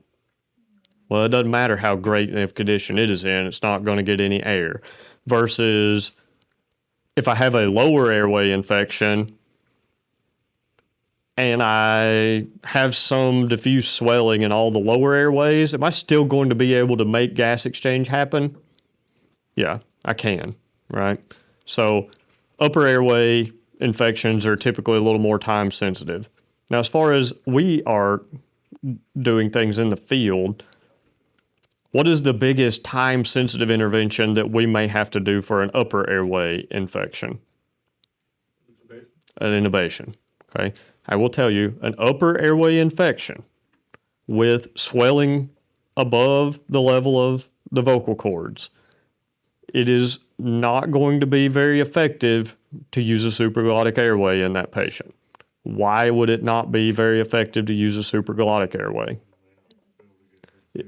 May not be able to get a good seal because of the tissue swelling in a case where we're using something like an eye gel. And even if we're using something like a king that doesn't rely on the anatomical structures to seal itself off, we may not be able to force air past the swelling into the trachea, or at least not very effectively. Okay? So a supraglottic airway shouldn't be your first choice for someone with upper airway swelling. Your goal there should be an endotracheal tube. And the reason for that is because that actually truly goes into the trachea and will better allow us to get that air volume into the lungs.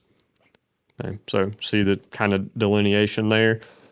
Lower airway obstruction or lower airway infection or lower airway swelling, doesn't necessarily matter which one that I use. Am I going to see a significant difference in the effectiveness of a supraglottic versus an ET tube in the emergent setting in that patient? Probably not. As long as I have a good seal, I'm still going to be able to do adequate ventilation with either of those tools. With an upper airway problem, an ET tube is going to get you past the level where the problem is. Key considerations when doing that, I'm probably going to have to use a slightly smaller tube than I would normally use on that size patient. So standard adult, we'll say Tanner back here, I pull out a 7.5 for him on a standard day. If I think he has an upper airway swelling, I'm probably going to get out a 6.5 and a 7. It's kind of going to be where my goal is there. I may start with the 7 in my hand, but I may change my mind as soon as I actually visualize the structures and go to that 6.5. Okay, so see kind of the thought process there. If this swollen, am I going to be able to get the normal sized equipment through there effectively? I could force it, but what is that going to do to the swelling? It's probably going to make it worse. So I don't want to do that. Disorders of the alveoli, we've talked about how the airway work, but key term here, atelectasis. You need to know this term. You will see this term used in a professional manner for the rest of your EMS career as long as you're doing stuff to try to better yourself. If you're taking advanced level classes and anything related to the respiratory system, you come back to me in a little while to do your ventilator type stuff and things like that, you will hear about atelectasis. And what atelectasis is just a term for the collapse of the alveoli. Okay? So atelectasis doesn't tell us the cause. Atelectasis is just a term for the collapse of the alveoli. All right? What are some things that can cause alveoli to collapse or to be unable to participate in gas exchange? COPD, emphysema, things like that. They get filled with pus from an infection. They get filled with mucus from an asthma exacerbation or a COPD exacerbation of some sort. They're, traumatically injured from barotrauma or from blunt force trauma to the chest or even from penetrating trauma to the chest. Okay, so any of those things that damage the ability of the alveoli to function, we would say that those alveoli are experiencing atelectasis. Okay, so we've talked about the pursed lips breathing. So pursed lips helps us increase our what? PEEP. So some other things that help us to open alveoli that are closed or are filled with some sort of gunk, whether that be pus or mucus or something that we've aspirated, whatever that may be. Sighing. So sighing is similar to the pursed lips. So sighing is so you get that increase in pressure temporarily in the lungs. Coughing. One, it increases pressure in the lungs when it's happening, so we get some increased PEEP there, and then also it's a reflex to help us attempt to get whatever's in those lower airway structures up to the point where the cilia can manage it. Sneezing, again, sneezing is a similar thing. We typically think of sneezing as a response to some sort of external stimulus that has irritated some of the sensory organs inside our nasal passages. We can also sneeze. A sneeze can be a reflex to help increase pressure in the lungs as well. Okay. And then changing positions. Okay. So what kind of positions do these people who are having alveolar collapse typically want to be in? Tripod or upright, something to that effect. What positions are they going to avoid? Laying down. So what do we not need to do to that patient? Lay them down, right? So,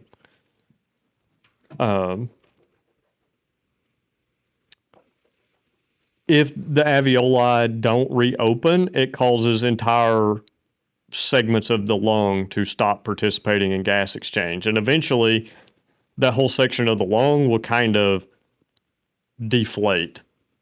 And you'll have kind of just a like deflated little portion of the lung there that air is not getting into effectively. All right. So we've talked about the assessment there. Atelectasis, some of the things that they do in post-surgical patients to prevent atelectasis are making them get out of bed. Okay. So that just is changing in position. Coughing. So they have them cough like every, little bit when they come around and do an assessment on them. They'll have them do a cough. They'll have them breathe deeply.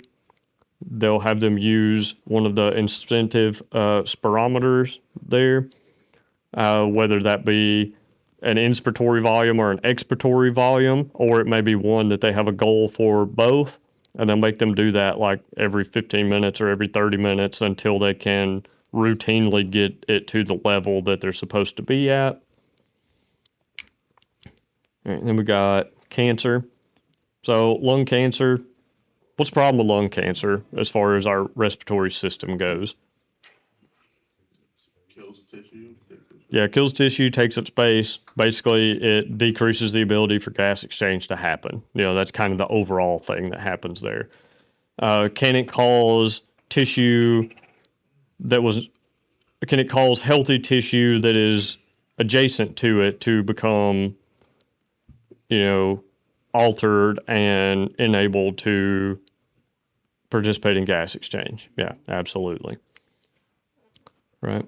So an assessment, are we probably going to be able to figure out if someone has lung cancer in the field? No, probably not, because it's too similar to 900 other options that are going on. Okay. But some things that could be a little bit of a red flag for that, bloody sputum, things along those natures, things like bloody sputum, stuff like that, and especially if they don't necessarily have any other kind of diagnosed respiratory history. If they got bloody sputum and they've got COPD and emphysema that they've had for 10 years, then look for horses, not zebras. Okay. And again, the cancer in the lungs often metastasizes to other locations in the body. Other different types of cancer can affect the lungs. So you have a cancer that is affecting your nervous system. Could that affect the respiratory system? Yeah, absolutely. I have cancer that is affecting some component of of my respiratory center in my brain. Absolutely, I can see respiratory problems from that. Treatment for cancer. What are the two primary treatments for cancer other than just surgical removal? What are the two longer term treatment processes? Radiation and chemotherapy. Okay. So what is the problem with both radiation and chemotherapy? It doesn't just like cancer. Correct. So can that also, just the treatment itself, can that harm the healthy cells around the cancerous tissue? Yeah, absolutely. So while it is overall in the long term doing good for the patient, can it cause them significant problems in the short term because we're further decreasing an already decreased ability for the respiratory system to function? Yes. Management, supportive care. We're not going to do anything to fix this, right? At least I don't think we got. I don't think we've got anything in there that's going to fix our cancer patient. We're not going to fix the underlying cause, but what are we going to do? We're going to supportive care for the signs and symptoms that they're experiencing right now. Toxic inhalations. Okay, so there's 3 different groups that our toxic inhalations for the pulmonary system are kind of grouped into. We have things that are highly water soluble, things that are moderately water soluble, and things that are minimally water soluble. So let's think about going back to kind of our A&P type stuff for a minute. Where are our mucous membranes in our respiratory system? Does the trachea have mucous membranes? Yes. What about the nasopharynx, the oropharynx? Do those have mucous membranes? Yeah. So mouth, nose, all that stuff. Trachea has mucous membranes. What about once we get inside the lungs? Do those bronchioles have mucous membranes? No. Okay. So if something is highly water soluble, what is it going to affect more? Tissue that has mucous membranes or tissue that doesn't have mucous membranes? Well, think about it. Which one has more water? The tissue that has mucous membranes. Right? Don't the mucous membranes protect from it? Not against toxic inhalation. They protect against like dust and things like that. We're talking about like toxic gases. So nothing in your body protects you from that because we haven't been exposed to it enough for us to evolve a protective measure for that. Or depending on your belief system, we didn't get made with a protective system for that. So if it is a highly water soluble thing, it is going to primarily affect upper airway and the trachea. Okay. So if I inhale a gas that is toxic but is highly water soluble, the signs and symptoms I'm going to see are going to look much more like my upper respiratory emergencies. Okay. If I get something that is minimally water soluble, that's not going to affect my upper airway structures all that much. It's going to primarily affect what structures? All those structures that don't have those mucous membranes. So lower airway problems is what I'm going to expect to see with those. And then if I have something that is moderately water soluble, that's going to be kind of diffuse and affect both systems. Unless you mix them both together. Well, that would be kind of your minimal. Like you get with something, or not minimal, that like your moderately water soluble, so its water solubility is somewhere in the middle, then you're going to get effects of both systems. Or if you inhale two different substances, one that's high for water solubility and one that's low for water solubility, then you could have a very severe interaction in both locations. All right. So toxic inhalations. What is our primary goal in toxic inhalations? Maintain airways? Nope, not to inhale it ourselves. Oh, yeah. Okay. Yep, that's right. Yeah. Neon green cloud floating on the floor. Like, y'all trying to get superpowers. Y'all seen that guy on TikTok that put dog medicine on his hands? No, I hadn't seen that. He's been spraying dog medicine on his hands for like 780 days or something. He can now conduct static electricity with his hands. Interesting. He's gaining superpowers. Yeah, until next year when they both just fall off. Yeah. Yeah. Oops. It's like the stuff you put on dog's paws to toughen them up. He's been spraying it on his hands. Because he wants tough hands, and now he can conduct static electricity. You know, whatever works. Pushing the boundaries. Management, supportive care. Get them out of the environment. Are we going to be the ones getting them out of the environment typically? No. Right? Why not? Because we don't have the PPE to go into the environment to start with. What kind of PPE do you need to go into that kind of environment? Gas. Yeah, or SCBA or something like that. Depending on what it is. Pulmonary edema. All right, so we talked about pulmonary edema a decent amount when we were talking about the little brief overview of the left right-sided heart failures last class. Does anybody have any questions about what pulmonary edema is and how it forms? So we know that it can form from anything that can cause swelling. We also know that we can get pulmonary edema from heart failure. Okay. So can I get pulmonary edema from right-sided heart failure? I can, but it's going to take a little longer to get it from the right-sided heart failure because it has to happen long enough to start affecting the left side of the heart before stuff starts backing up into the lungs to cause that pulmonary edema. Left-sided heart failure. How quickly am I going to see pulmonary edema with left-sided heart failure? Pretty quickly, because once the left side fails, it only has to go 2 steps to be in the lungs. So left side backs up, or left ventricle backs up into the left atrium, and then the next place that you have it is, in the lungs. So you start to see the pulmonary edema much earlier there. Okay. So you have somebody with pulmonary edema. First suspicion should probably be infectious agents or asthma, like exacerbation of a chronic condition like asthma, COPD, or left-sided heart failure. So now you see we kind of got, I hear something that sounds like pulmonary edema in this patient. Now I've got 3 or 4 things that are my primary guesses, right? Pulmonary edema, I've got an exacerbation of an acute condition like asthma or COPD, emphysema. Okay, so asthma, COPD, emphysema, anaphylaxis, infection, heart failure. Anybody with pulmonary edema is probably going to fit into one or more of those bullet points. Can I have more than one of those going on at the same time? Absolutely. Can one of those cause more of the others to happen?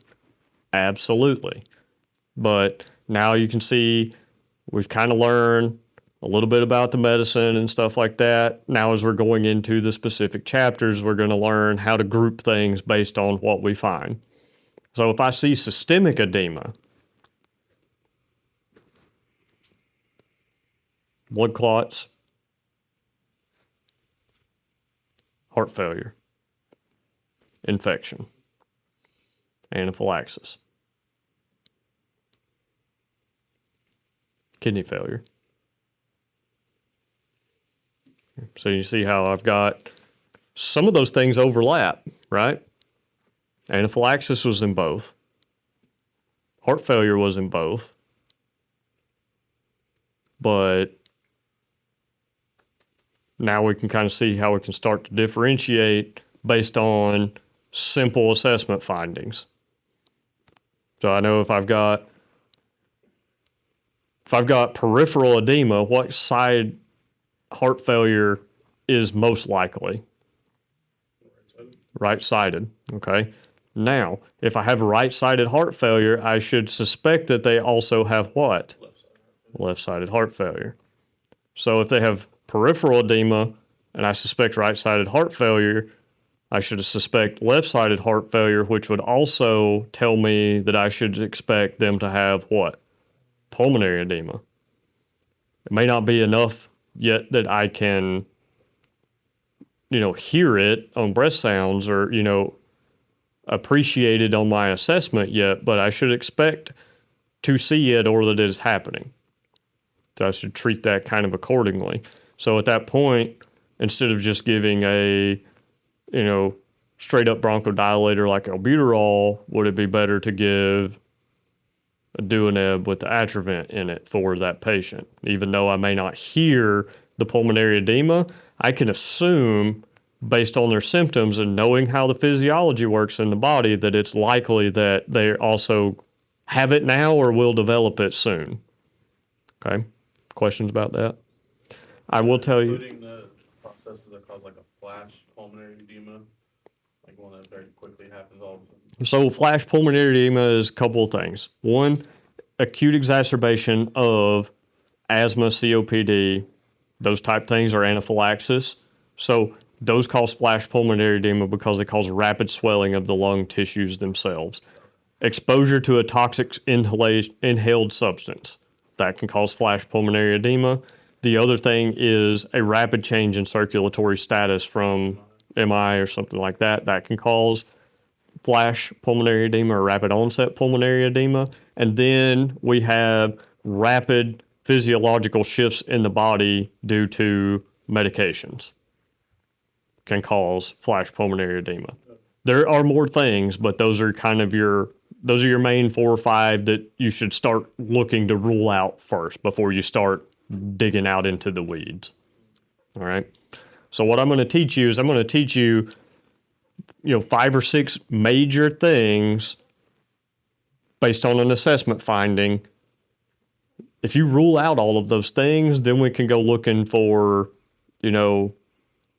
the blue colored horse, so on and so forth. But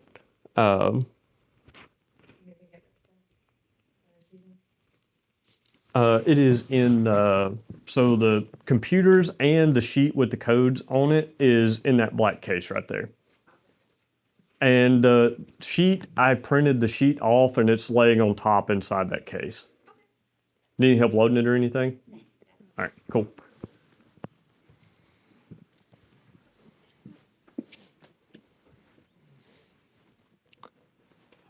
So I want to go back to just our pulmonary edema a little bit here for a second, and I'm going to draw this up here just to better visualize it.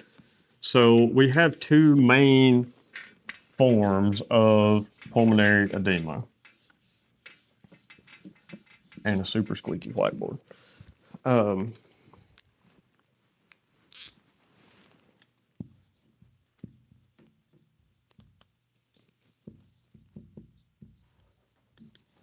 Pulmonary edema, so we have a high pressure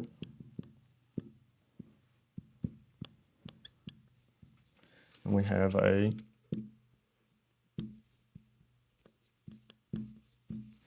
so high pressure here is from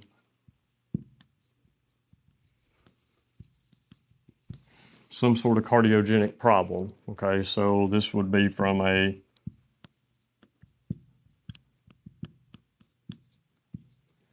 heart failure primarily, which causes pressure to build up in the vessels in the lungs, which then forces the buildup of pressure inside those capillaries in the lungs, then pushes fluid out of those capillaries into the alveoli. There's where our pulmonary edema comes from on that side. Okay. So then we have our low pressure version. This is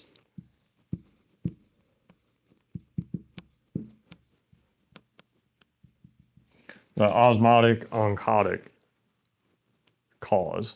Okay, so this is non-cardiogenic, which means that I have a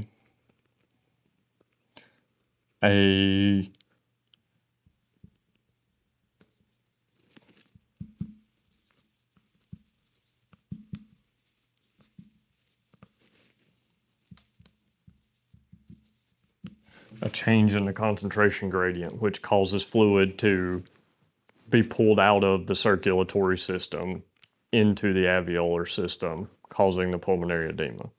Okay, does that make sense? So this is called low pressure because it's not pressure that's forcing the fluid out of the vascular space. It is concentration of something is altered that is now pulling fluid out of the vascular space into those alveoli. Okay. Questions about that? Cool. Assessment. Pretty much talked about all the assessment things that are pertinent for pulmonary edema. What are we going to expect to hear with someone with any significant amount of pulmonary edema? Crackles or rails, depending on the severity and the thickness of that. Could see some like pink kind of frothy sputum. If we see pink frothy sputum, which one of these should we expect? The high pressure problem or the low pressure problem? Probably the high pressure problem, okay? Because it's also going to push out some of those components that give the blood its kind of reddish color, okay? So that's why you're going to see the kind of pink frothy look there. versus just a clear or a mucousy looking substance. Management. So two main things for our management of pulmonary edema. One is non-invasive positive pressure ventilation. So what does non-invasive positive pressure ventilation mean? Yeah. So no ET tube or no supraglottic airway.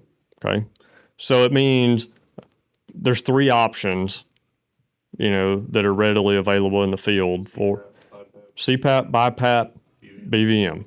Yep. And then we have nitrates. So why would we give nitrates? So you can open up the vasodilation.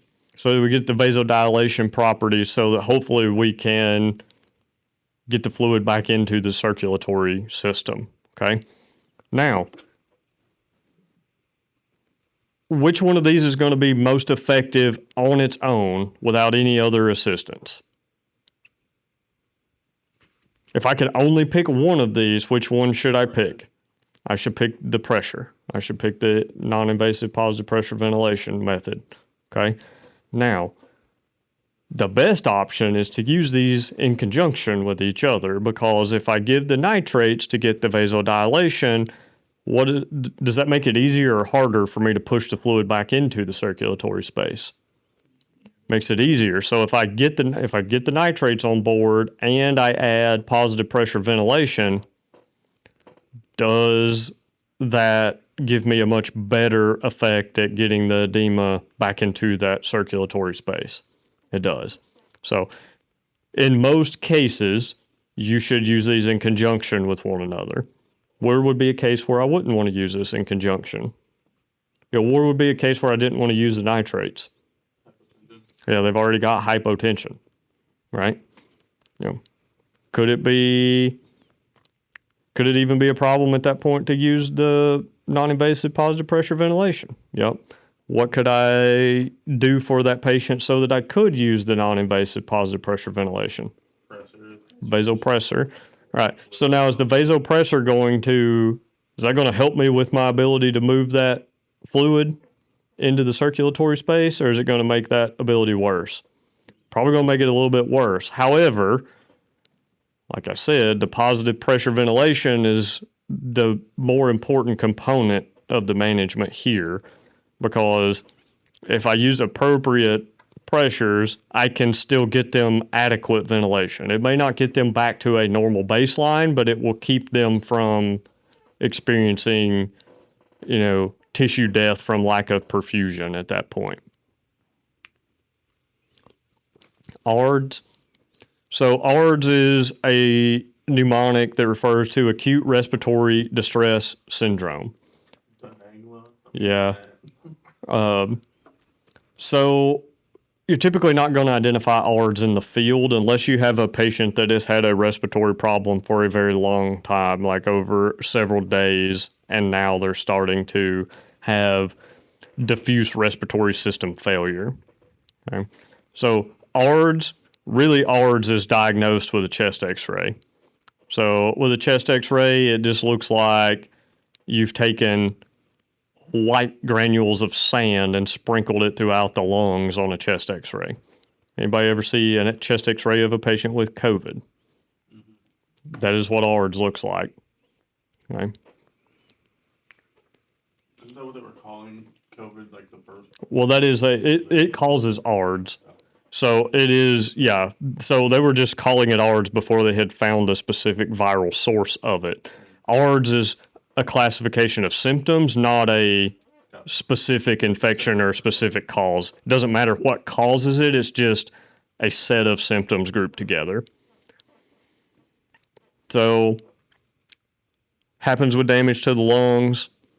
Alveoli become stiff and difficult to ventilate. At that point, what happens to our gas exchange?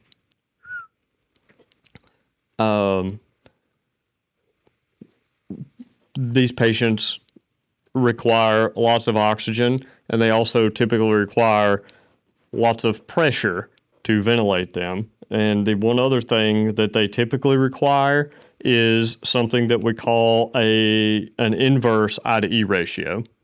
So what's our typical I to E ratio for a normal healthy patient? Okay, what is our typical I to E ratio for a patient who has some sort of obstructive disease process for their lungs?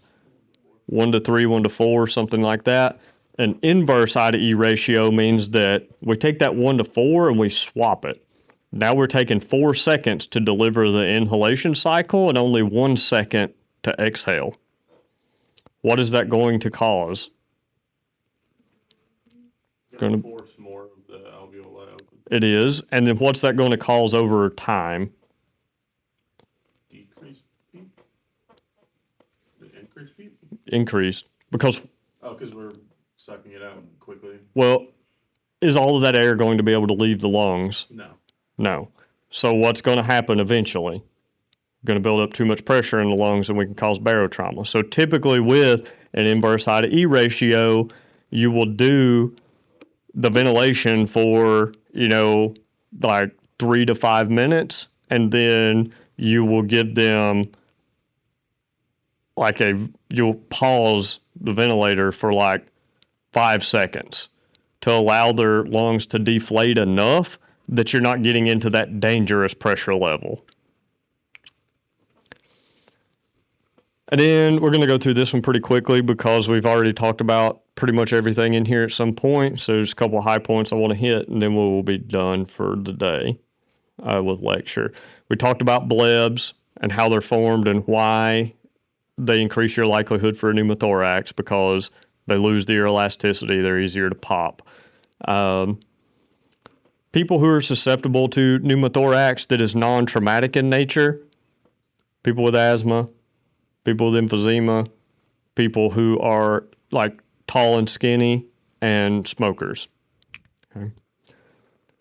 So some signs and symptoms: sharp pain after coughing or something like that, increasing shortness of breath over the course of a few minutes or a few hours. Like they didn't really experience any kind of super crazy event or anything like that, and they don't have any signs of illness. There's no fever, there's no coughing, none of that kind of stuff.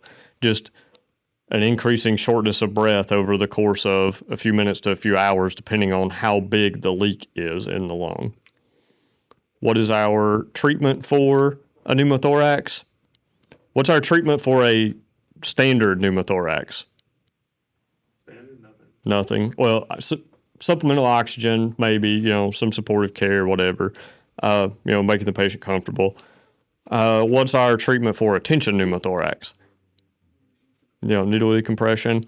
What is our kind of delineating factor between those two things? Once you start seeing pressure build up, like your JVD or your tracheal. Yeah, so you can have a combination of signs and symptoms, but usually if you have 2 or more things, shortness of breath, diminished lung sounds, and JVD and hemodynamic compromise, things like that.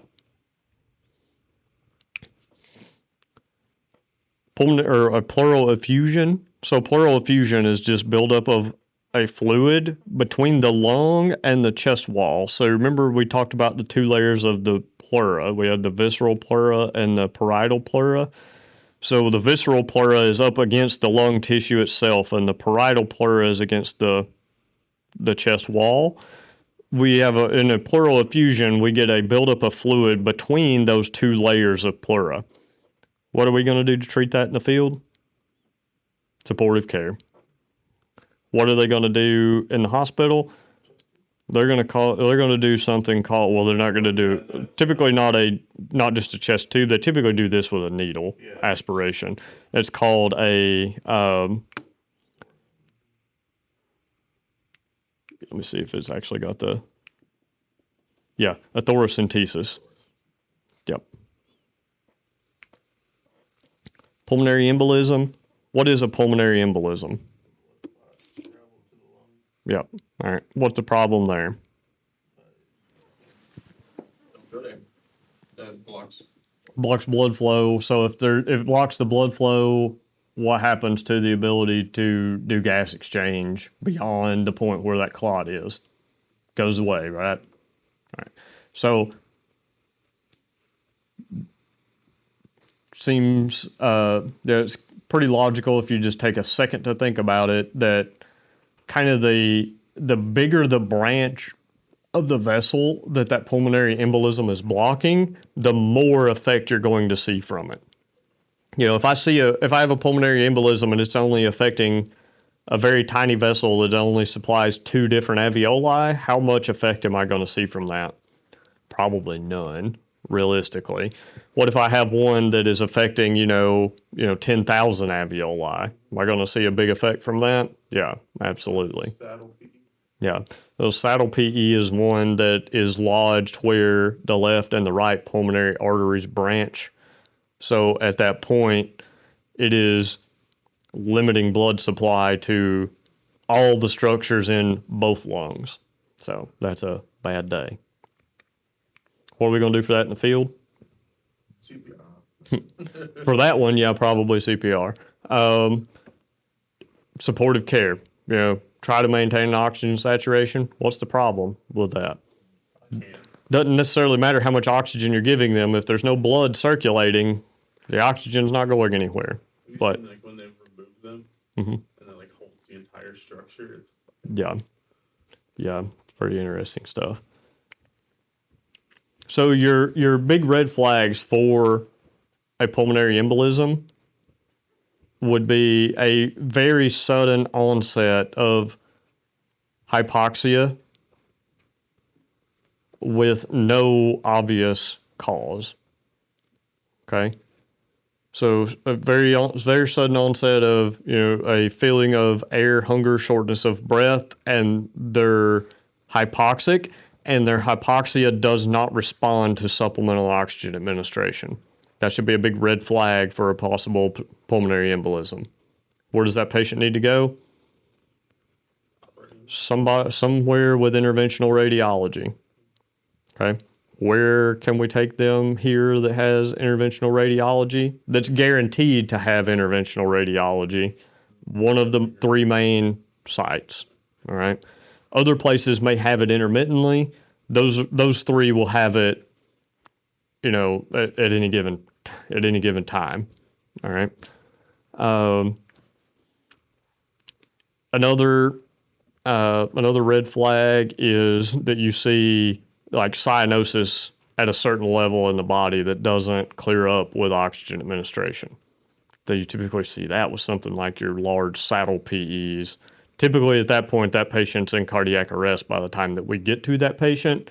But something like that with no traumatic mechanism is a red flag for a large pulmonary embolism that's very high up, before the branching of all your pulmonary arteries. Questions about pulmonary embolisms? Anticoagulant therapy is something that is used to help prevent them. Special stockings, so like pressure, like the compression socks, things like that, can be used to help prevent them because pulmonary embolisms are most commonly formed from DVTs that are dislodged. And then also the bullet point on here that says devices to reduce blood clot formation. There's a couple of different options. So one of them is, It's like a mesh strainer that they put in. so one is an inferior vena cava filter, so IVC filter, and it goes in the inferior vena cava, and it is basically just a mesh. So they can be permanent, they can be temporary. It depends on what the goal is for that particular patient. Sometimes after significant surgeries, they'll put a temporary one in, and then they'll go back a few weeks later and remove it. Sometimes for people that have recurrent pulmonary embolisms, then they will put in a more permanent filter. And then the other thing is some of the mechanical structure or the mechanical devices they use, like in nursing homes and hospitals for people who are like bedbound, and they have the pneumatic garments on their lower extremities that will inflate and deflate rhythmically on a set time. That helps to push blood out of the lower extremity so that it doesn't pool in the small vessels and form clots. Yeah. Cool. Anybody have any questions? Some of the strainers or the filters have like anticoagulant stuff like built into them. Yeah, most of them do, and most of them are coated with some sort of like gel-like anticoagulant substance, things like that. Theoretically, if we suspect pulmonary embolism, like that's the only thing, it's another sign symptom. Would something like heparin, like in the field, What does heparin break down clots that already exist? but it could thin them to let other things pass? Correct. So we don't have protocols for heparin for pulmonary embolism. The reason is that we have exactly zero way to accurately determine if that is the most likely cause. Our assessment can give us a very good idea. We don't have any diagnostic tool to back that up. So like heparin with STEMIs, what diagnostic tool do we have to back up that decision? Our 12 leads, right? Versus this, we have nothing. You can occasionally see some signs of potential pulmonary embolism on a 12 lead. However, that is not reliable. It can be from other sources other than a pulmonary embolism, and it is not always there if there is a pulmonary embolism. Yeah, we'll talk about some of that when we get to the cardiology chapter, but there's going to be a lot of people that'll probably tell you, oh, if you see this and this, it's a pulmonary embolism. That is something they heard once, and they've held on to that like Pigpen's blanket in Charlie Brown because it was comforting. But there's nothing that exists that is a true reliable indicator of diagnosing a PE in the field yet.